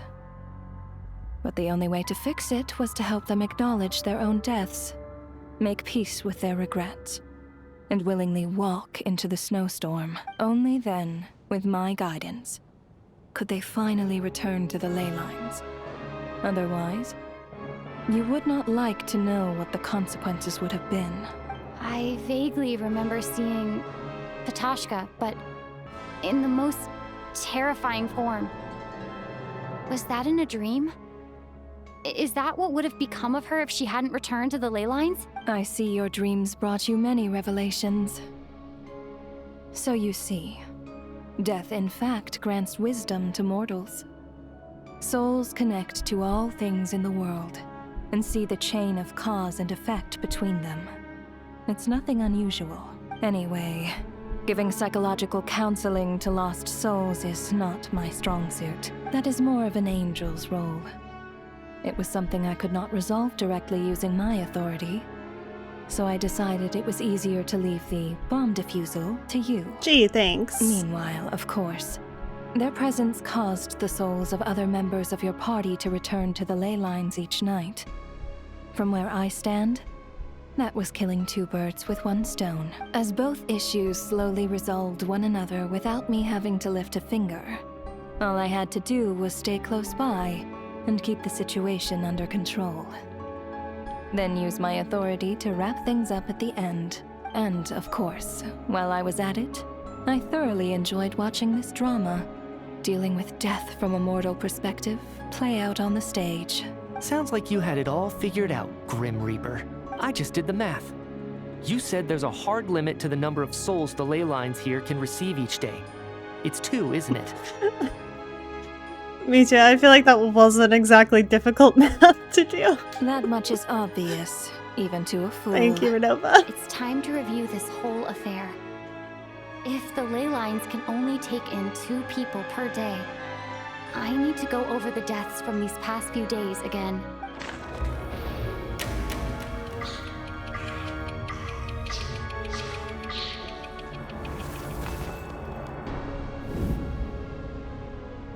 Looking back now, none of us had the faintest idea at the time. From the moment the staff member named Demoff walked into the snowstorm, the incident had already begun.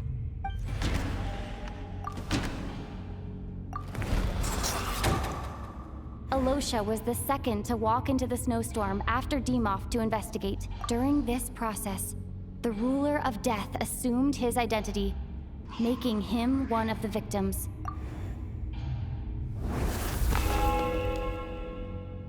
During our first night in the theater, everyone was caught up in the novelty of it all.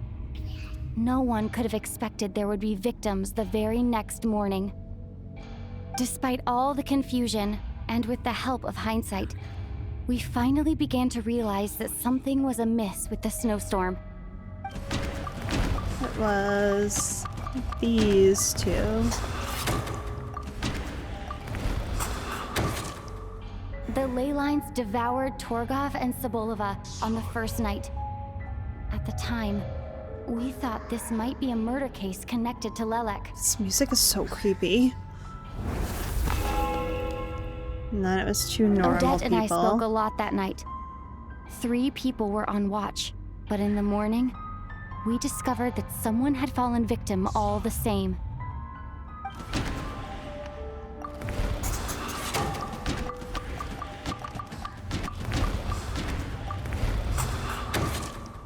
The deaths of Kulish and Ranpana caused everyone to stop suspecting Lelek. Unexplainable phenomena occurred one after another, leading Mitya to suspect that we were caught up in a supernatural event.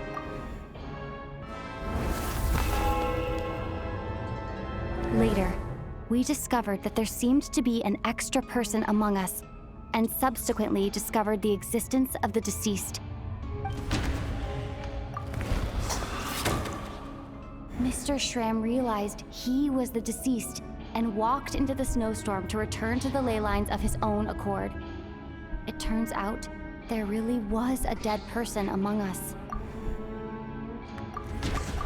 And then Valeri went that night. We thought it was all over, but Mr. Valeri's death was a rude awakening for everyone. Once again, the ley lines consumed him during the night. A lot happened today. Mr. Valeri's death led us to discover the connection between the number of deceased and the number of victims during the night.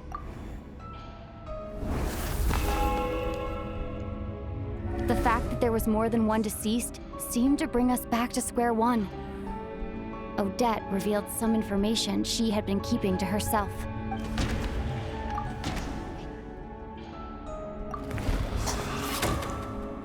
As it happened, Patashka filled the void left by Mitya's return from the ley lines by walking into the snowstorm this morning. The girl I thought was Child's sister, Tonya, turned out to be another of the theater's deceased.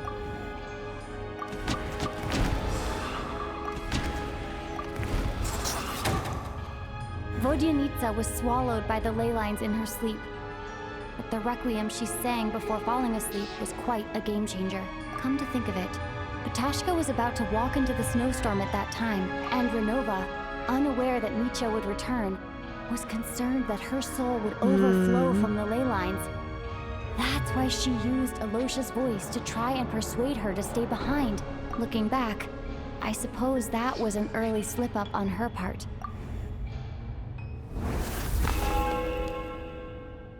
No one could have expected anyone who walked into the snowstorm to return.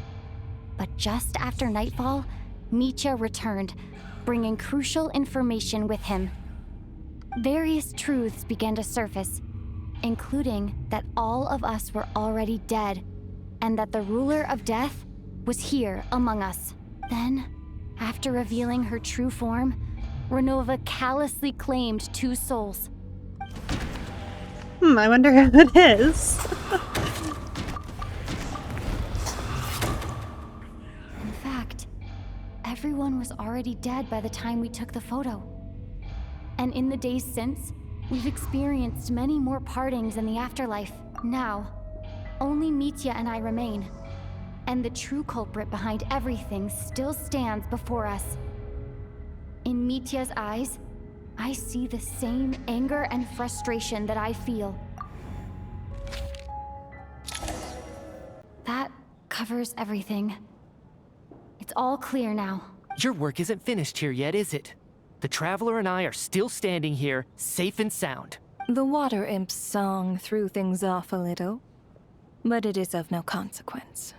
The ley lines have already anchored your soul, and the first ray of light tomorrow morning will take you back.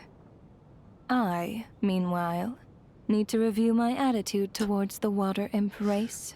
Don't do that. The reunion in the night that Vodyanitsa mentioned, I suppose that was never meant to be a permanent reunion. That just leaves you, Traveler. My power only allows me to temporarily separate your soul from your body. The ley lines of Tevat would not accept you, and your soul is firmly anchored to your body by your will, for a descender like you, who is not bound by Tevat's rules. Your death can only be brought through the most violent of means, such as directly destroying either your body or soul. Lovely. But you haven't done that yet, have you? I have no interest in involving myself with Descenders. For now. Although, this may change if Asmodee remains missing, or you insist on interfering with our affairs. One last question then. All our struggles and sacrifices here, they were meaningless from the very beginning, weren't they? Death abides no reason. Besides, what you call sacrifice is merely a concept created by humanity. To me, it is nothing more than a self-indulgent charade in the face of death. Mere mortals fantasizing that their actions could reclaim something from my grasp. A truly laughable idea.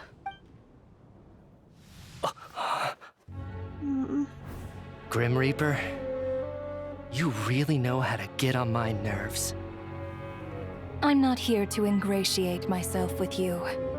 I kill merely because your deaths are necessary. Oh, you've made that quite clear. But humans don't take well to being scorned. Not even by the gods.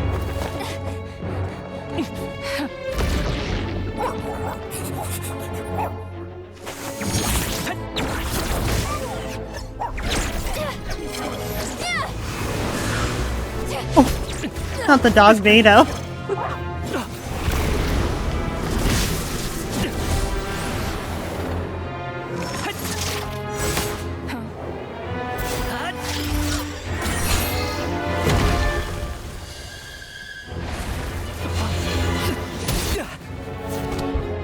Okay, Scarf.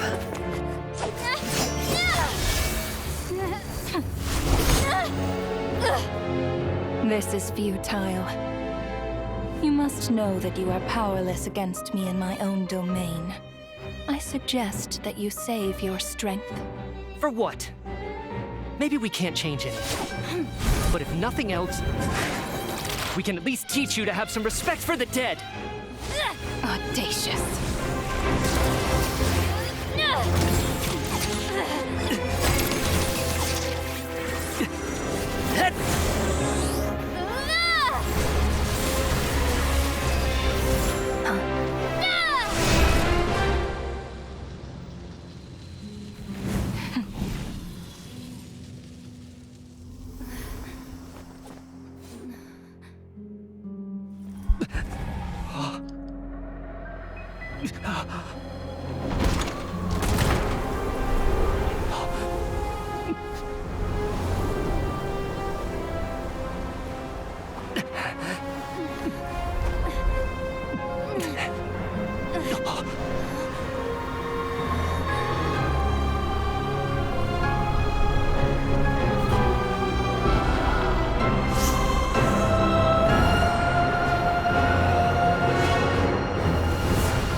What?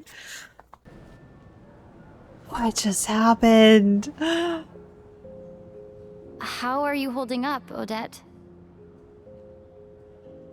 Oh, that's so interesting. Oh, I don't think Renova's happy with us. What happened to me? How much do you remember? What do you mean? Is the performance over? I can't seem to recall what happened.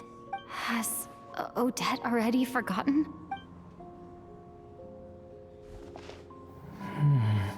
Mitya? Oh, I'm sorry. I guess I spaced out there for a second. Remind me Oh my who gosh. you are? Don't you remember anything? Yeah, I remember now, comrade. Looks like we guessed right. Just like me when Odette found me at the Armory Palace. For some reason, everyone killed by the Ruler of Death eventually came back to life. Just with one catch. They forgot what happened while they were dead. Odette and the others have already forgotten everything. Why were you able to remember this time? Could this be the reason? You said this is the Ruler of Death's symbol, right? I don't see anything there. You don't? Huh. Okay, I guess that makes sense. I carved this into my hand in the afterlife, so it's not visible in the physical world. Does that mean I carved this symbol into my soul? What an unsettling thought. Still, at least I get to remember what happened. I suppose it's a blessing in disguise. What about you, though? The Ruler of Death mentioned that you're a descender? Is that why you can remember? A full explanation would get complicated very quickly, but that's essentially it.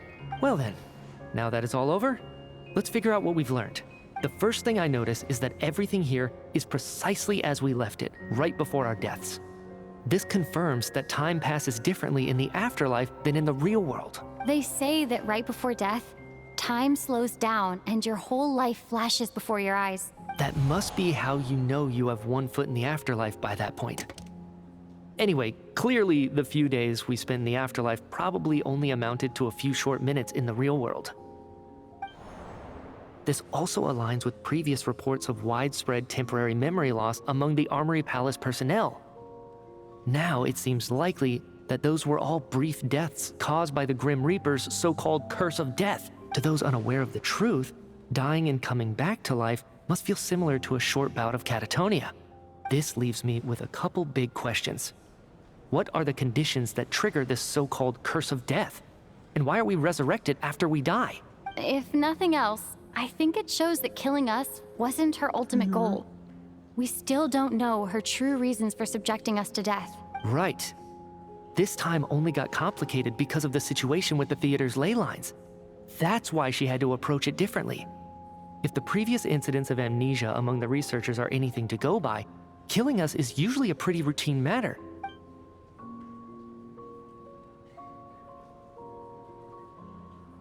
Come to think of it, wasn't I about to note something down before I died? I can't remember what it was, but I think it was something related to my research project. Sorry, Traveler. I'll catch up with you again later. Right now, I have to make a trip back to the Armory Palace.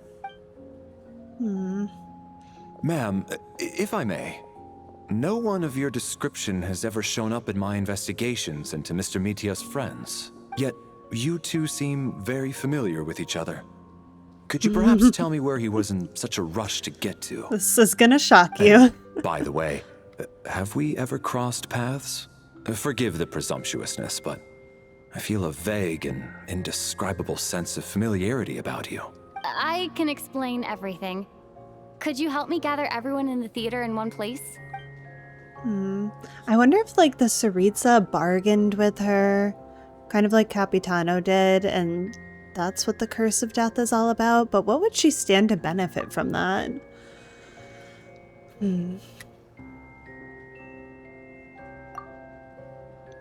As you recount the tale of what happened, people slowly begin to remember, as if accessing memories of a distant dream. Everyone is lost in thought. Everyone confirms their own fate with each other until finally today's show draws to a close. So Chuganov really is going to shut down the factory. I guess this theater incident actually did us some good after all. So, you said I promised to take you to the Armory Palace while we were in the afterlife, yes? I believe you. I think I even have a vague memory of it. I want to go back and check on Paimon first. Agreed. Let's check in on her first. The whole reason for our trip to the Armory Palace anyway is to figure out what's going on with her health. I'm finally back.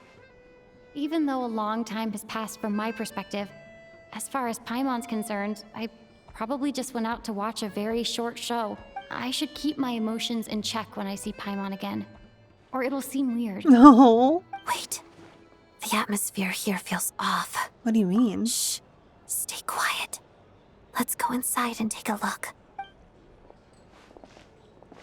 Have we still not been able to notify Child yet? We need new orders. What if that person comes back again? What happened? I'm so sorry. Under the circumstances, there was really nothing we could do. Tell me, what happened to Paimon? It was the Jester. He came here in person and escorted Miss Paimon away. He's the director of the Fatui. His authority supersedes all others and cannot be questioned. There was nothing we could do. The Jester? How long ago did he leave? And what was Paimon's status? It was about an hour ago. Miss Paimon was fast asleep at the time. The Jester simply walked off with her as if it was only natural. I assure you, he absolutely did not use any force. Doesn't matter, he stole Paimon. The Armory Palace, most likely. Lord Piero, the Jester, has been overseeing the experiments there lately, keeping a close eye on their progress. Everyone in the Fatui has heard about it by now. I'm surprised he came in person. Whatever his reason for taking Paimon, he'll most likely return to the Armory Palace first, which is exactly where we were headed anyway. Then lead the way, Odette. Okay, let's go. Oh gosh, Paimon. It's just up ahead.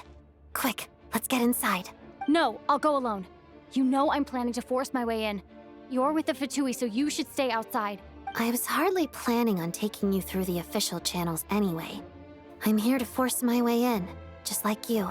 I may be a Fatus, but I'm also Lelek, enemy of Project Stuzha. Paimon's safety is paramount right now. With me around, you'll have an extra pair of hands.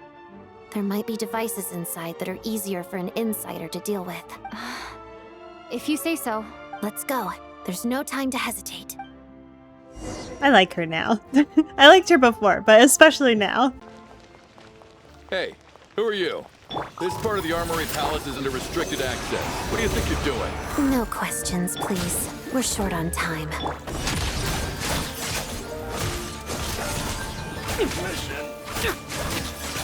Now's our chance. Oh my gosh. There is a whole squad out here waiting for us. Get to work!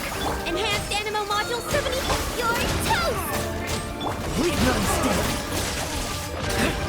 Bet you weren't ready for this.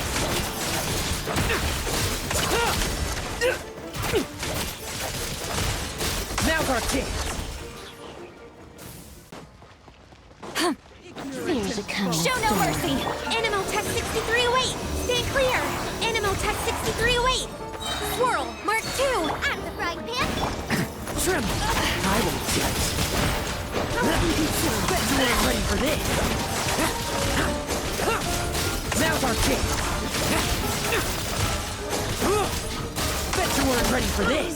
Struggle all you want. Fulfill our pact! Get to work! Lolin, East Papa! Absorption test! Animo Tech 6308! A snowy area.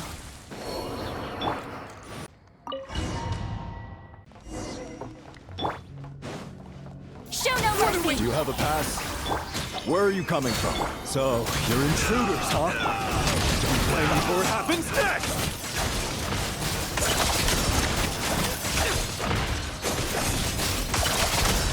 Did it take too long?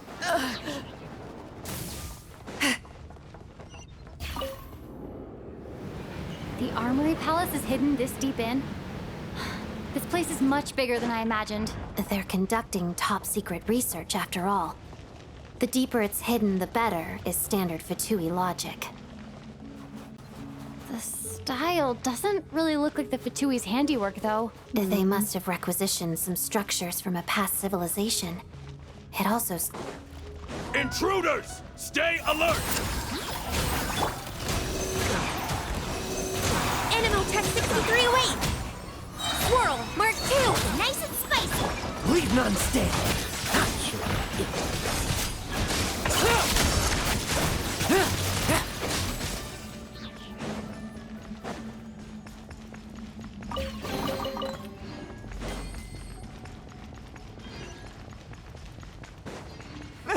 Intruders? Don't come any close. Just what are you guys trying to do here? I'll make short work of your skull!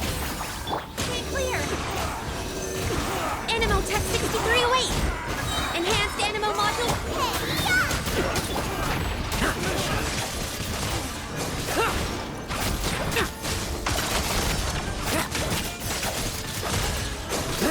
Bet you weren't ready for this. Like lambs to the slaughter. No one interferes with a jester's work. Except for me.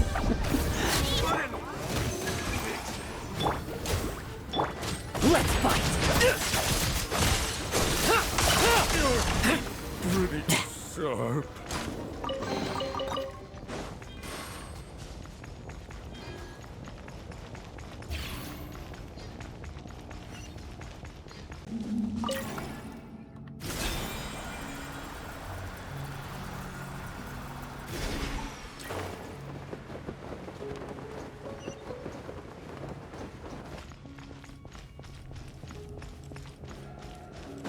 Looks like no one's guarding this place. There's something off about that decoration over there. Oh my.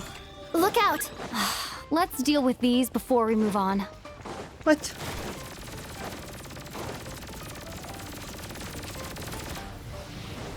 Get to work! Stay I feel like we could just run away from these. Leave none standing. Oh, come on.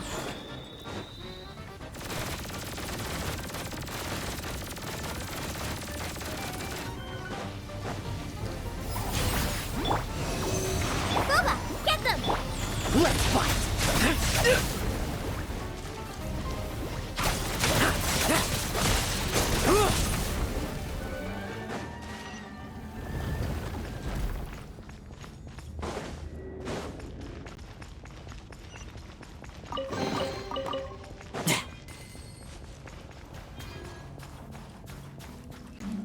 The researchers here probably don't know that we're uninvited guests. Let's try not to hurt them. Hmm? What's the big star from the theater doing here? That's Miss Odette. She's a member of the Fatui. Don't tell me you didn't know that. Duh.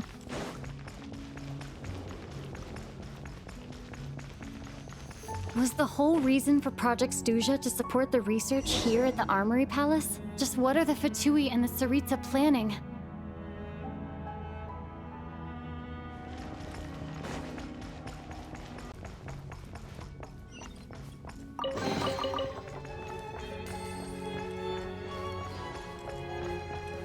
Whoa! Who are you? Never seen you around here before. Don't worry about that. That is also very interesting. Looks like there's no way through here. Maybe using the power of this prism could help?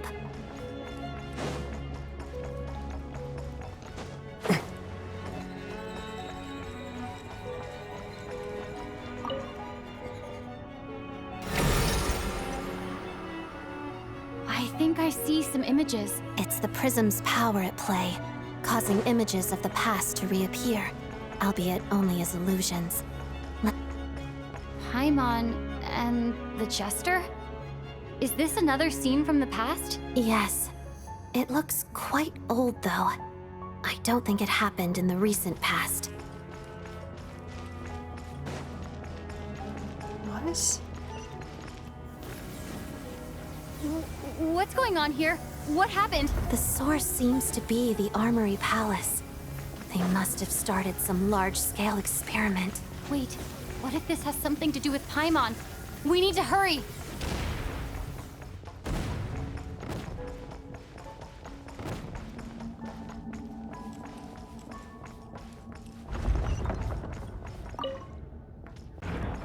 We're almost there. The Armory Palace is just up ahead. Paimon, please be okay. Oh, jeez. Absorption test! Stay clear!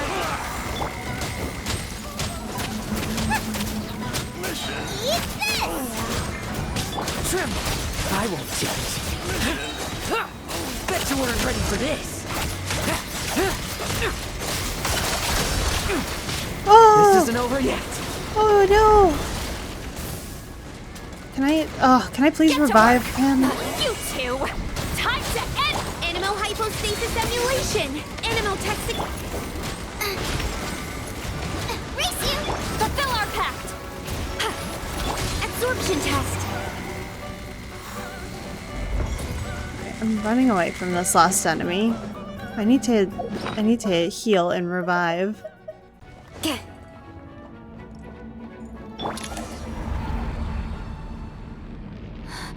What's going on? Wait, I remember this feeling. Oh no. It's the curse of death. No, not now. Why is the curse of death striking again already? Odette?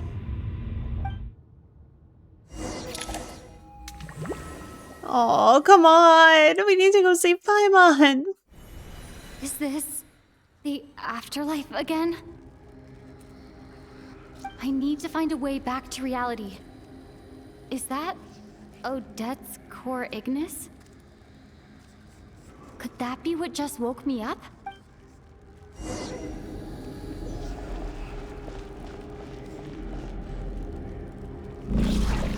Ooh.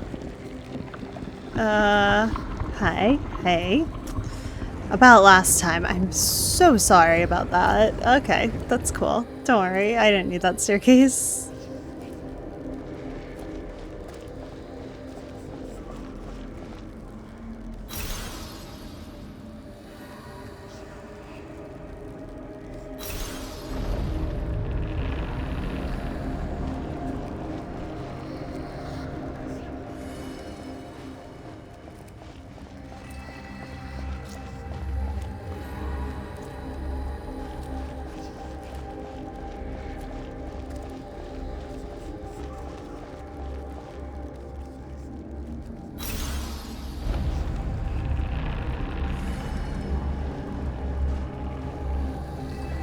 Oh my goodness, these are interesting mechanics.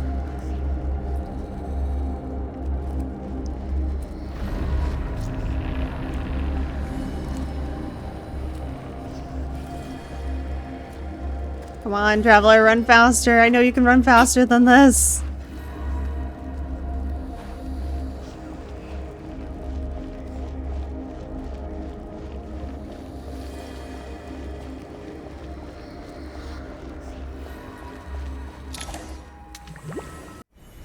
Odette! Odette! No signs of life, but past experience says that she should be resurrected before too long. Right? Did Odette intentionally use her core Ignis to guide my soul?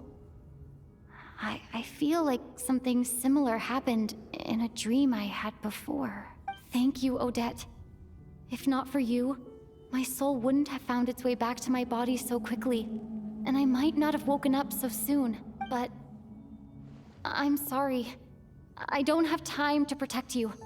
I have to use the time you bought me to get Paimon back. I feel like she would be okay with that.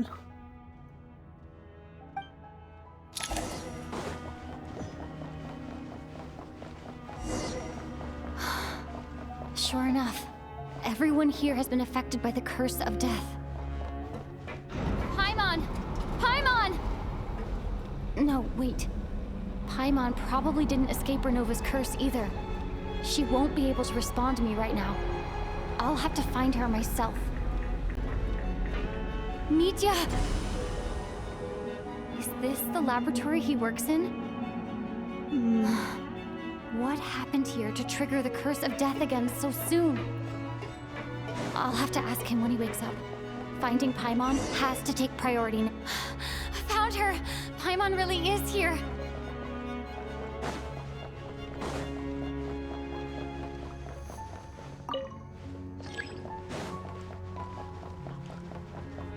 I feel like I could blast through that door. I don't think we need to wait for the Fatui equipment to work. Or we could wait for the Fatui equipment to work.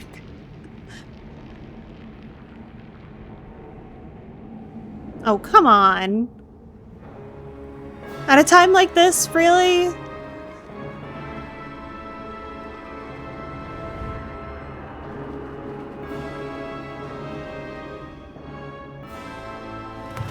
Oh my gosh.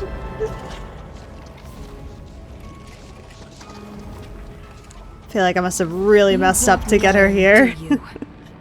Renova? You've already been involved in one mass death, and now you show up at the scene of another.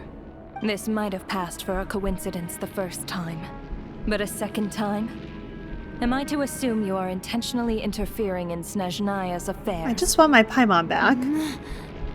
Judging by your expression, it seems that you understand little of what is going on here. In that case, a word to the wise. Do not interfere in Snezhnaya's affairs. A civilization that fails to learn its lesson constantly depletes its own worth. It will one day lose any reason for its existence, and as a descender, you are perfectly suited to be the lifeline to which a dying civilization might desperately cling. Consider your position carefully. No advice needed. I'll make my own judgments. Suit yourself. When the day of reckoning arrives, not even a descender can hope to escape unscathed. The time for resurrection fast approaches. The mortals here are not yet worthy to behold my form. So that will be all for today. Oh my gosh.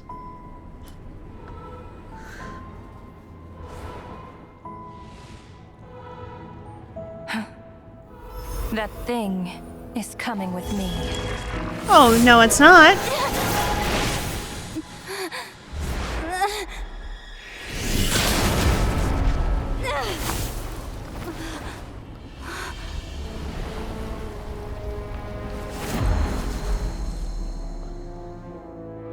Okay.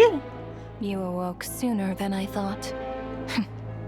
The curse of immortality is stubborn, unable to enter the ley lines, yet not content to remain a spirit.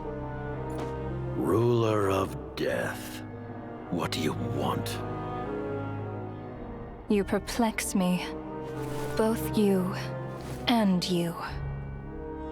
That thing may be a creation of Celestia, but it possesses none of Celestia's power, let alone authority.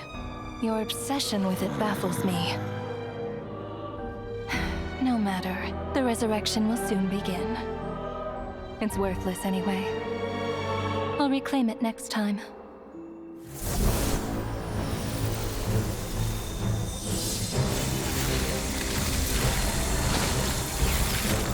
Hey, who says there'll be a next time?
I missed you, Paimon. What are you talking about?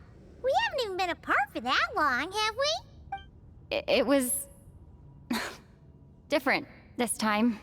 Okay, first of all, Traveler, so freaking sick. Oh my gosh, I feel like the Traveler has gotten so strong from when she first started out in Mondstadt until like land a blow on the Ruler of Death is crazy. Also, Paimon, like, she clearly recognizes that, like, Paimon in some capacity. She said Paimon's a product of Celestia, but doesn't have any of, like, Celestia's power or anything like that. So what is her purpose? Also, why is Paimon here? What's going on here? You seem to be in pretty good shape. Yeah, Paimon's back in tip-top condition. It's the weirdest thing.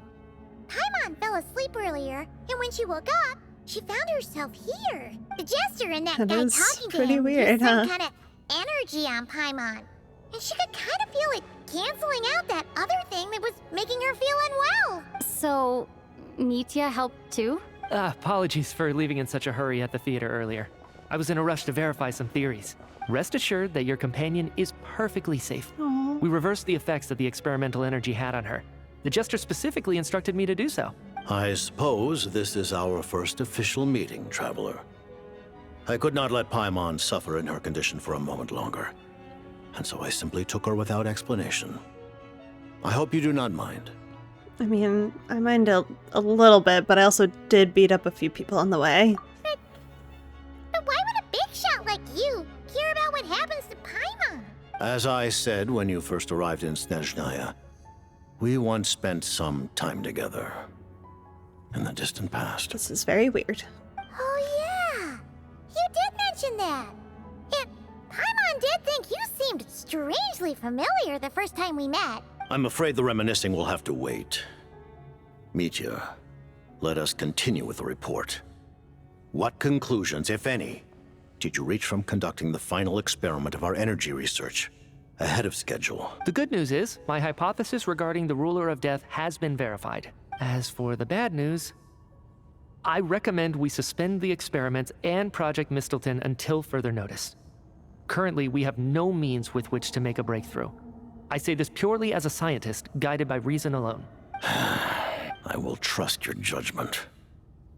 We shall put the project on hold until the ruler of death has been eliminated. Wait! What are you guys talking about? You want to get rid of Renova? Like, how?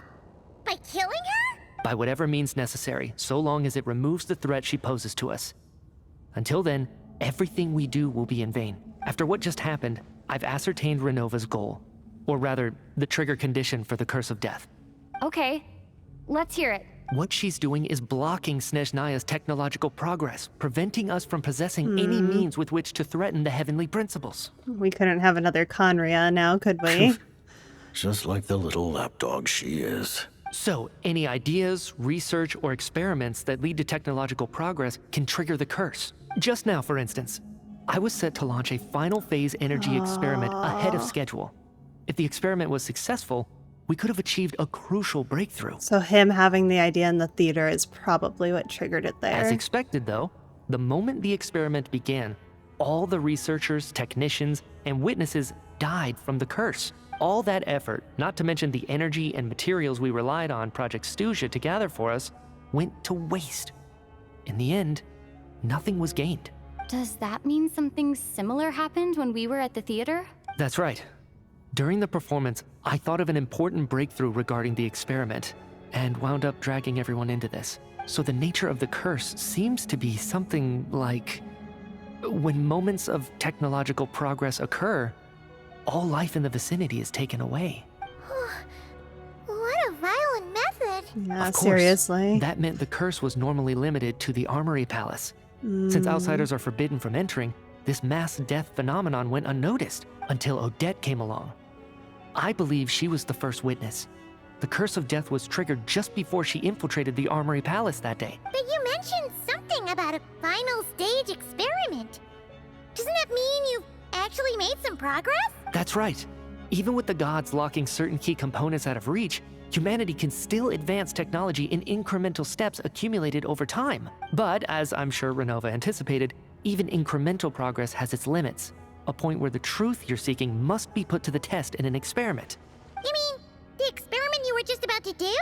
Yes, we were at a critical juncture, a moment where the quantitative was about to translate into fundamental qualitative change.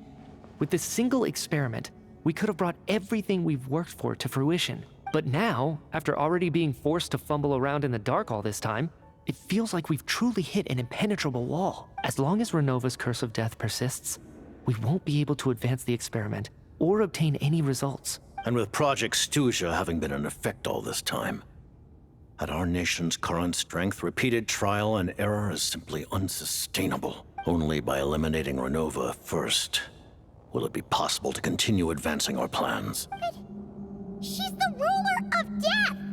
She can just kill whoever she wants, right? That's gotta be the scariest power ever! Is it even possible to beat her? We'll see. But one thing's for sure. She definitely can't just do whatever she wants. The best proof of that is me, standing here, very much alive. You're saying... Wouldn't it be easier to just kill all of us researchers for good? That's true. Why resurrect us over and over again? Why let us advance our technology to this point? So, you're saying even the ruler of death has limitations we don't know about? Exactly. And I think that's where the key to our breakthrough lies. Regardless, the ruler of death has always been an obstacle we must overcome. Indeed, we must face life, death, time, and space. After all, our goal is the heavenly principles. The Fatui want to challenge the heavenly principles? For a long time, I've had a vague suspicion the Fatui and the Tsaritsa were targeting the heavenly principles, but hearing the Jester admit it is still a shock. No wonder the Tsaritsa's goal has always been kept a secret from the people. Yeah, that's fair. What kind of road will that lead Snezhnaya down? In that case... Lord Jester, I would like to request some leave. I'd like some time to organize my thoughts and go over the data. Granted. Get some rest, put the experiment out of your mind, and take care that the Curse of Death doesn't affect any civilians.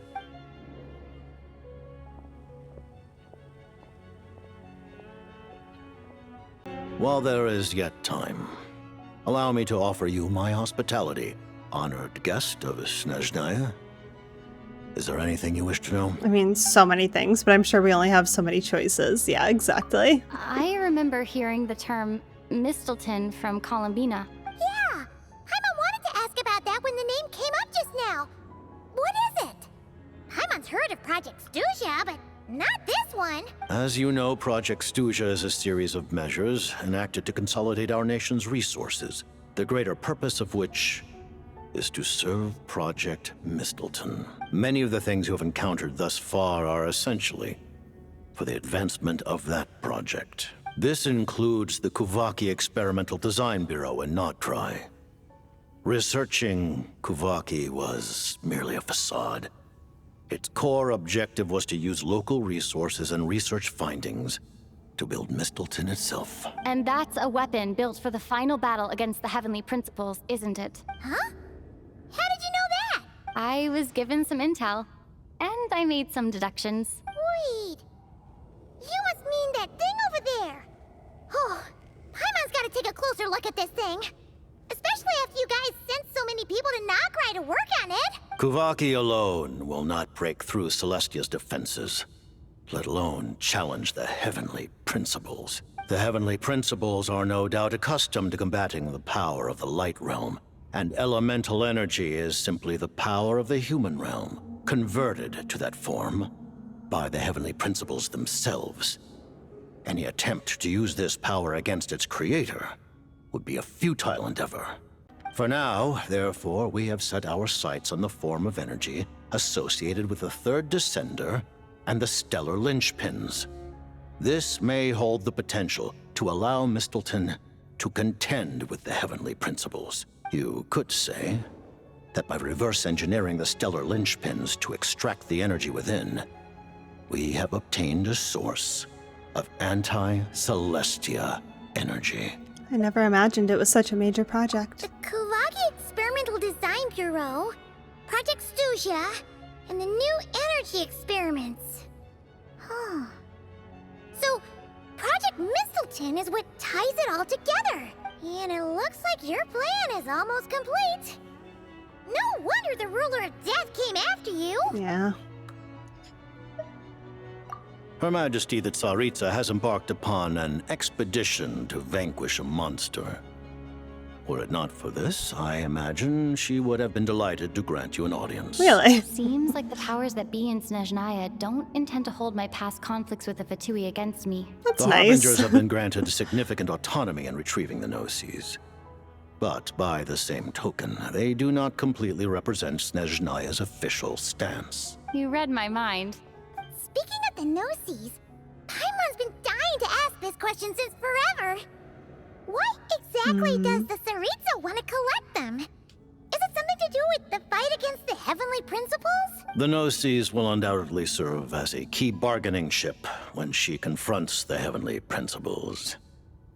Beyond that, you had best ask the Tsaritsa herself. I am not sure if this information is mine to disclose. What do you mean, not sure? Don't you make the rules? You're the highest-ranking Harbinger! Ugh, never mind. Taking on the Heavenly Principles is something most people wouldn't even entertain in their wildest fantasies. Why is the Tsaritsa so fixated on this? Intervat today. Civilization is nothing but an illusion. Something whose very existence can be negated at any moment. Our civilization may very well be destroyed in the struggle, but as things stand, the Heavenly Principles could choose to negate our existence on a passing whim.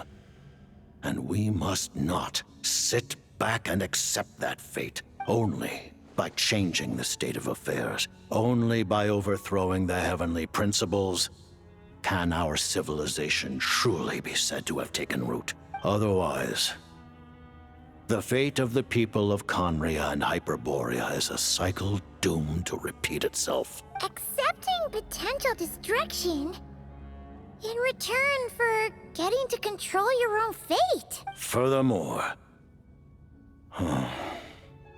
Perhaps this is still somewhat difficult for you to understand. Are you aware that all the rules of this world are made up of curses? Huh? All of them? Paimon knows about the curse of death you mentioned, and the curse of immortality that you and Dainsleif have. Then, the birth of the Hilly Churls, the rules of Natlan's Ode of Resurrection, those are curses too? Farina's long life seems to stem from a curse placed on her by Focalor as well. Yes. Even a god's love for humanity is a curse the heavenly principles inflicted upon the gods. What? The Tsaritsa has always had ample reason to hate the heavenly principles. If she can seize their authority, she will reconstruct the entire world, and when that time comes, humanity will be completely liberated from curses and lies. Look forward to it. It will be a world beyond your imagination. Oh, okay. The ordinary people of Snezhnaya may not understand these details. In this frigid land locked in a ceaseless struggle against the environment, in this nation to which the gods have never shown favor, we all believe that standing in solidarity with the Tsaritsa in our shared struggle will surely usher in a new and better world. I just can't see this ending well for Snezhnaya, I'm not gonna lie. Paimon really doesn't remember. He's basically a stranger. You've got to believe Paimon. Relax, you're freaking out over nothing. Allow me to explain. The reason Paimon reacted to the anti-Celestia energy developed by the Armory Palace is because she comes from Celestia herself. More specifically, she is one of its creations. Paimon? A creation of Celestia? Oh, right.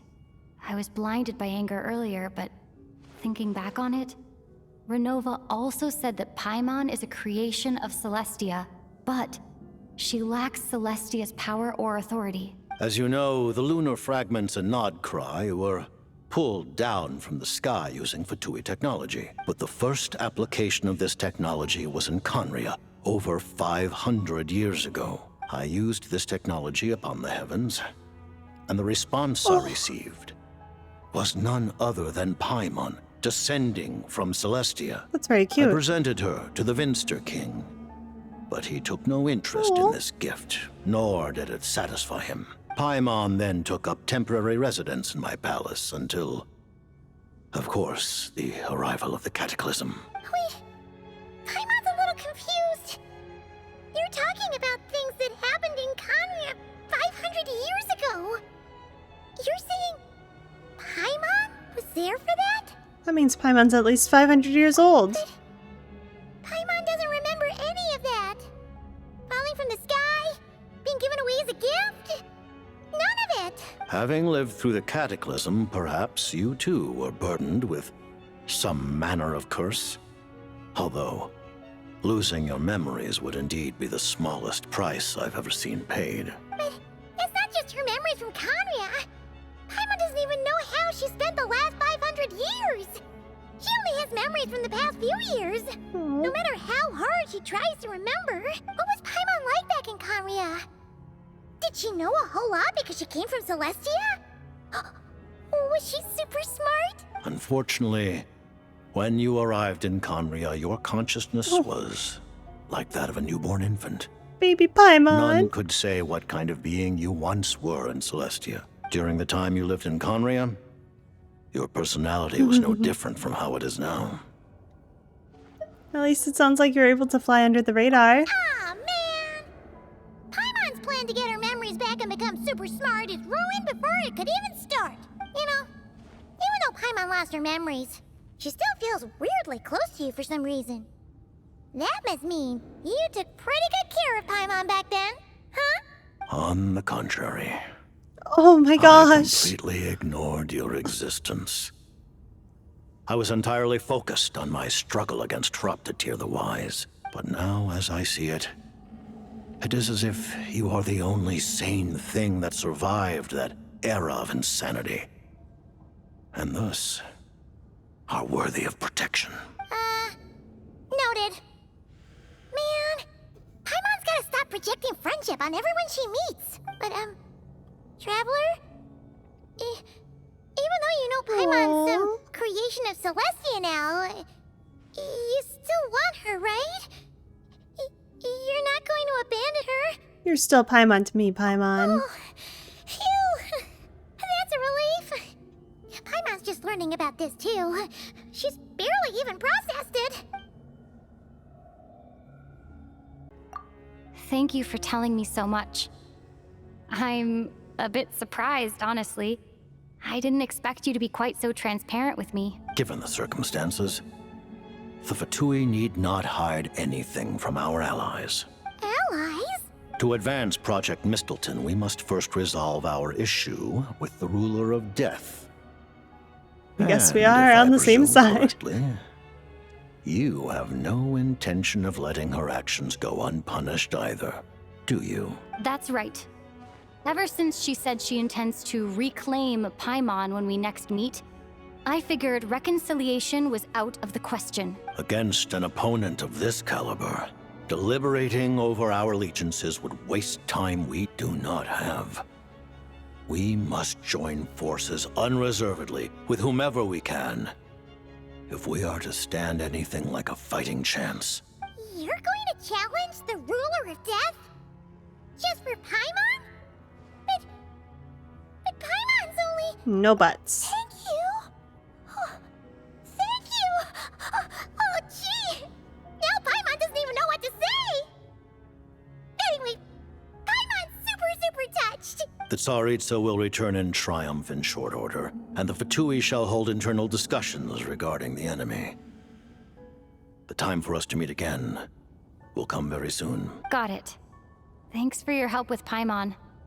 I'll be sure to look after her for you. There was just one other thing. Well, it's just a request, really. Paimon really wants to see what this Mistleton thingy you're gonna use against the Heavenly Principles looks like. Of course, Paimon knows it's top secret and stuff, but she just had to ask. It's okay if the answer's no. Certainly you may. Whoa! For real? Actually, maybe it's best not to. What if her nova suddenly pops up again? She might take this chance to... While the technology is not yet fully developed, it has nevertheless reached the stage where Celestia's creations are unable to damage it. In that regard, you may rest assured. Oh. Wow. No wonder Paimon felt so out of sorts recently, even though it was super far away. Alright then. Paimon's ready to take a sneaky peek at this top secret super weapon.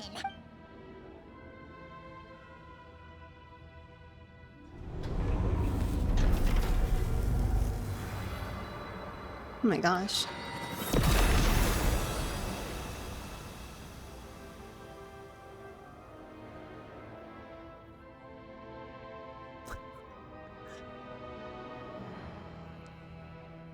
That is one heck of a sword.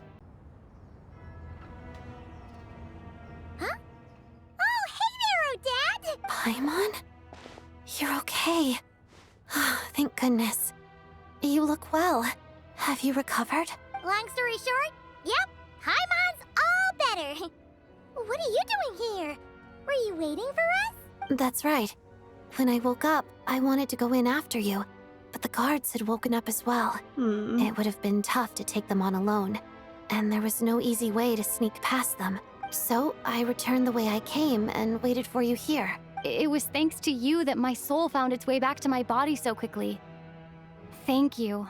Huh. That actually worked? Nice. I just figured I'd try my luck when that ominous feeling struck me. Really, you should be thanking this thing instead. Anyway, and now that things here are all taken care of, I have other things I should get back to. Ah, Director Chuganov, you're back. We just received notice that Project Snezhnaya has been suspended, so we've convened an emergency meeting. This is the preliminary plan. In addition to expanding production capacity, we've also discussed feasible layoff plans to optimize revenue and expenditure structure. Gross. Our calculations indicate that the factory's profits will increase by at least 30%. Just give the word, Director. That won't be necessary. Leave the energy for those who need it. Whether they use it just to get by or to run a business, that's up to them. Start preparing to halt production and lay off the staff. Make sure the workers are able to land on their feet and that they are duly compensated. Thank you all for your hard work during this time.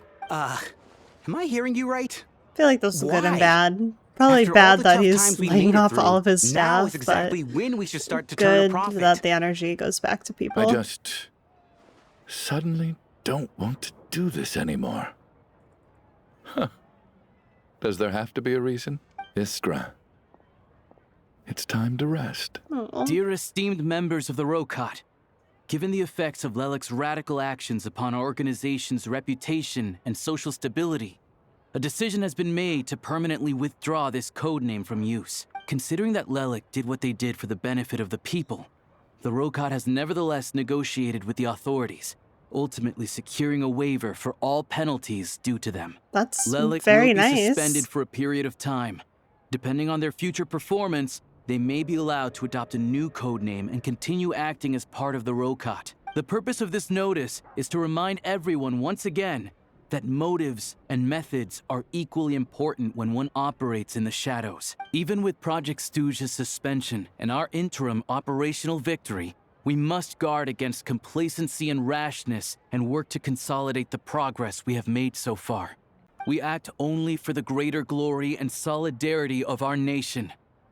May the aurora shine ever on, and the tundra always stand firm. We act only for the greater glory and solidarity of our nation. May the aurora shine ever on, and the tundra always stand firm. Looks like it's finally over. You mean for us? Just thinking out loud, I've never seen the Snezhnaya Archon so lively before. I never once thought I'd come here. But I understand everything now, Rosaline. I've seen Spirit Seeker performed many times, including by your mother. Why do you bring that up all of a sudden? Even though the choreography is always identical, every dancer finds a way to make it her own.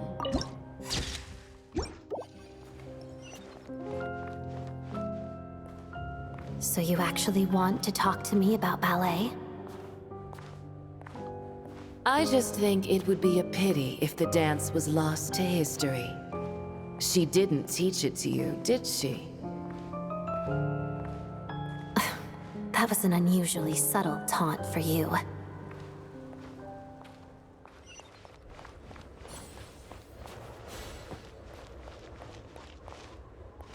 We embraced one another on the snow-swept plains, melting the ruthlessness of time.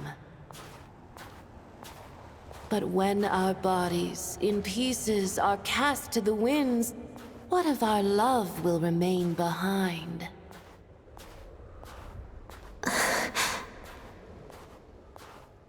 Don't tell me you can't sing. Shush.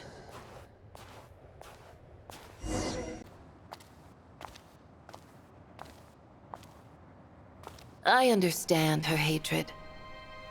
The Fatui robbed her of the life she should have had. I never opposed her dancing. Yet still I became an enemy of her ballet. I'll just keep my distance. Many despise me. I'm used to it.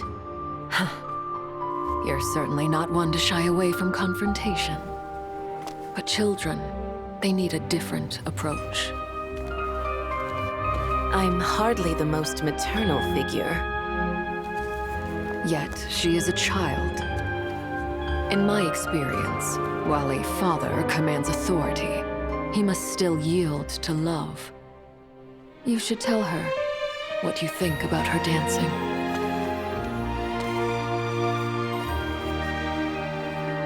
Odette will soon take the stage at the Koralyevsky Theater.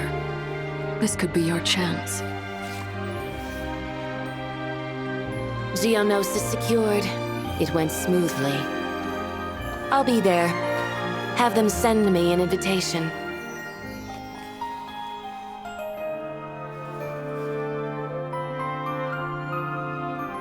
Sadly, things didn't work out.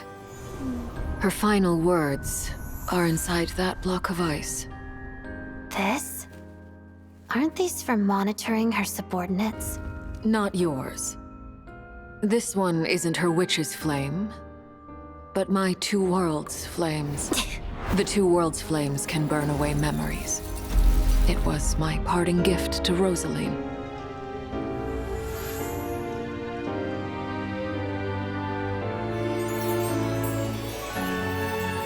If all goes to plan, she and I will both live to see the Tsaritsa succeed.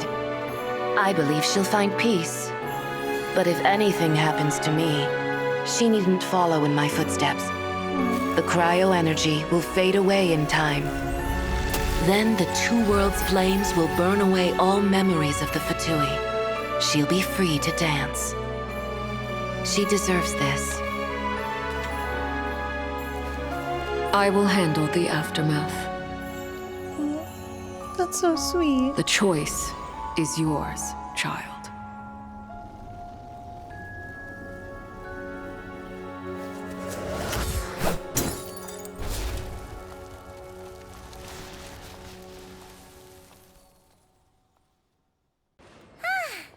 Fresh air at last!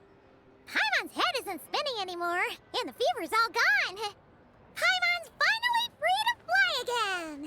Oh, it's nice to finally know where Paimon came from, too. It did make Paimon a little nervous at first, but it's such a relief now. Like, who cares if Paimon's a creation of Celestia?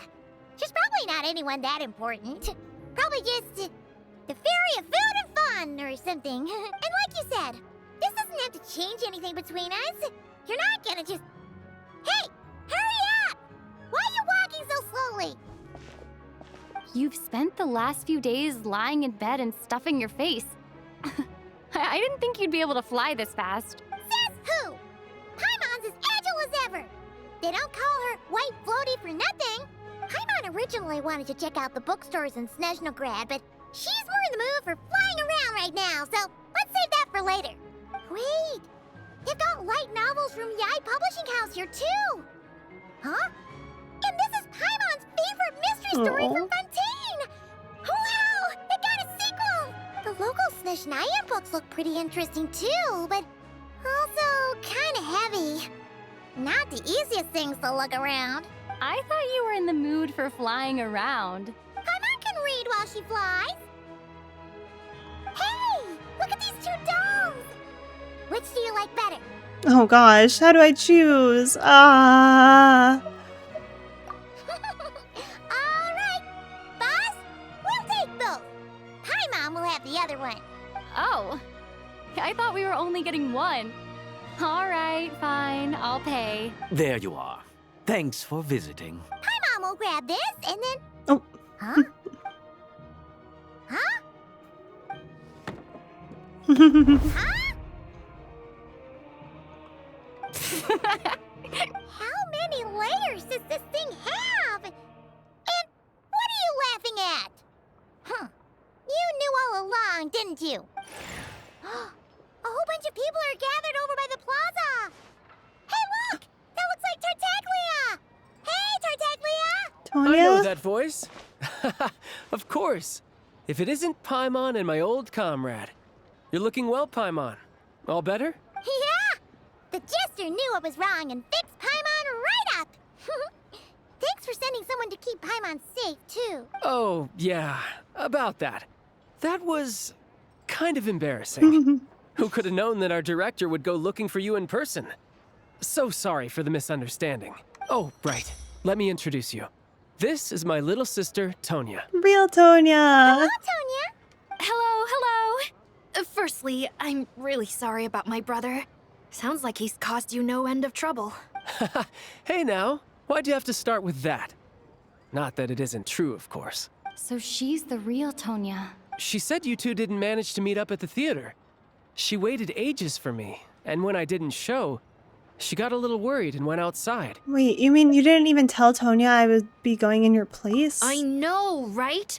He didn't bother to say a word to me.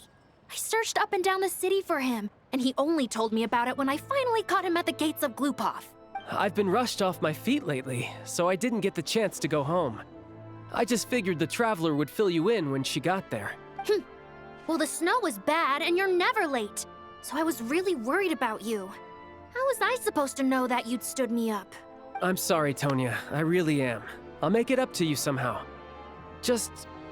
please don't tell Mom and Dad. I love that the Harbinger is afraid of his mom and dad. The mix-up led to a series of misunderstandings. It's probably for the best that the real Tonya didn't get caught up in that mess. Besides, it's obvious that Tartaglia isn't usually one to break a promise. He only gave his ticket to me because he had to look into Lelek. It's really my fault for being late. No, it's fine. It just meant I didn't get to see the show in the end. By the way, what did you think? You were one of the first people to see it, you know? I would say the best is yet to come. Huh? What kind of review is that? Hey, Traveler trying to be all deep.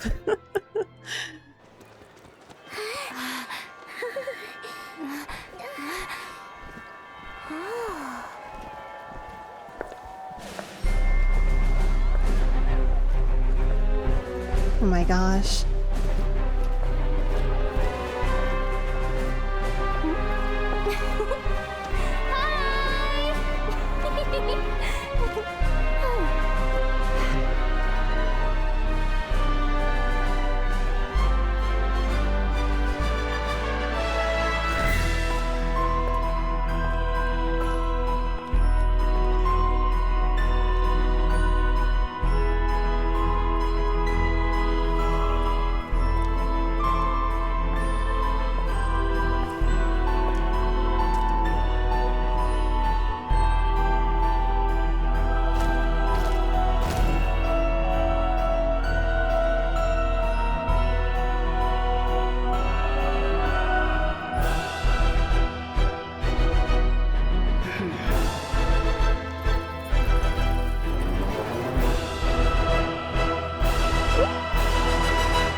Oh my gosh, Act 1 and 2 of Snezhnaya were such a crazy start! Who knew that a murder mystery would turn into not crossing paths with Renova once, but twice? And I don't think she's a fan. I don't think she's a fan, unfortunately for us. But very interesting to find the Paimon origins, and that they plan to take her back even though she has no Celestia power or authority, which makes me wonder if at some point she did. I don't know. And what's Paimon been up to for 500 years anyway? Like, what happened in between Conria and now? And why can't she remember any of it? Was she, like, dead the whole time because of the curse of death or something? Or, I don't know, but Snezhnaya's got a tough fight on its hands against the Heavenly Principles, but I guess we are on their side now and willing to help out, so we'll see how that goes. But I hope you had fun today, I hope you enjoyed, and I will see you all next time. Bye, everybody!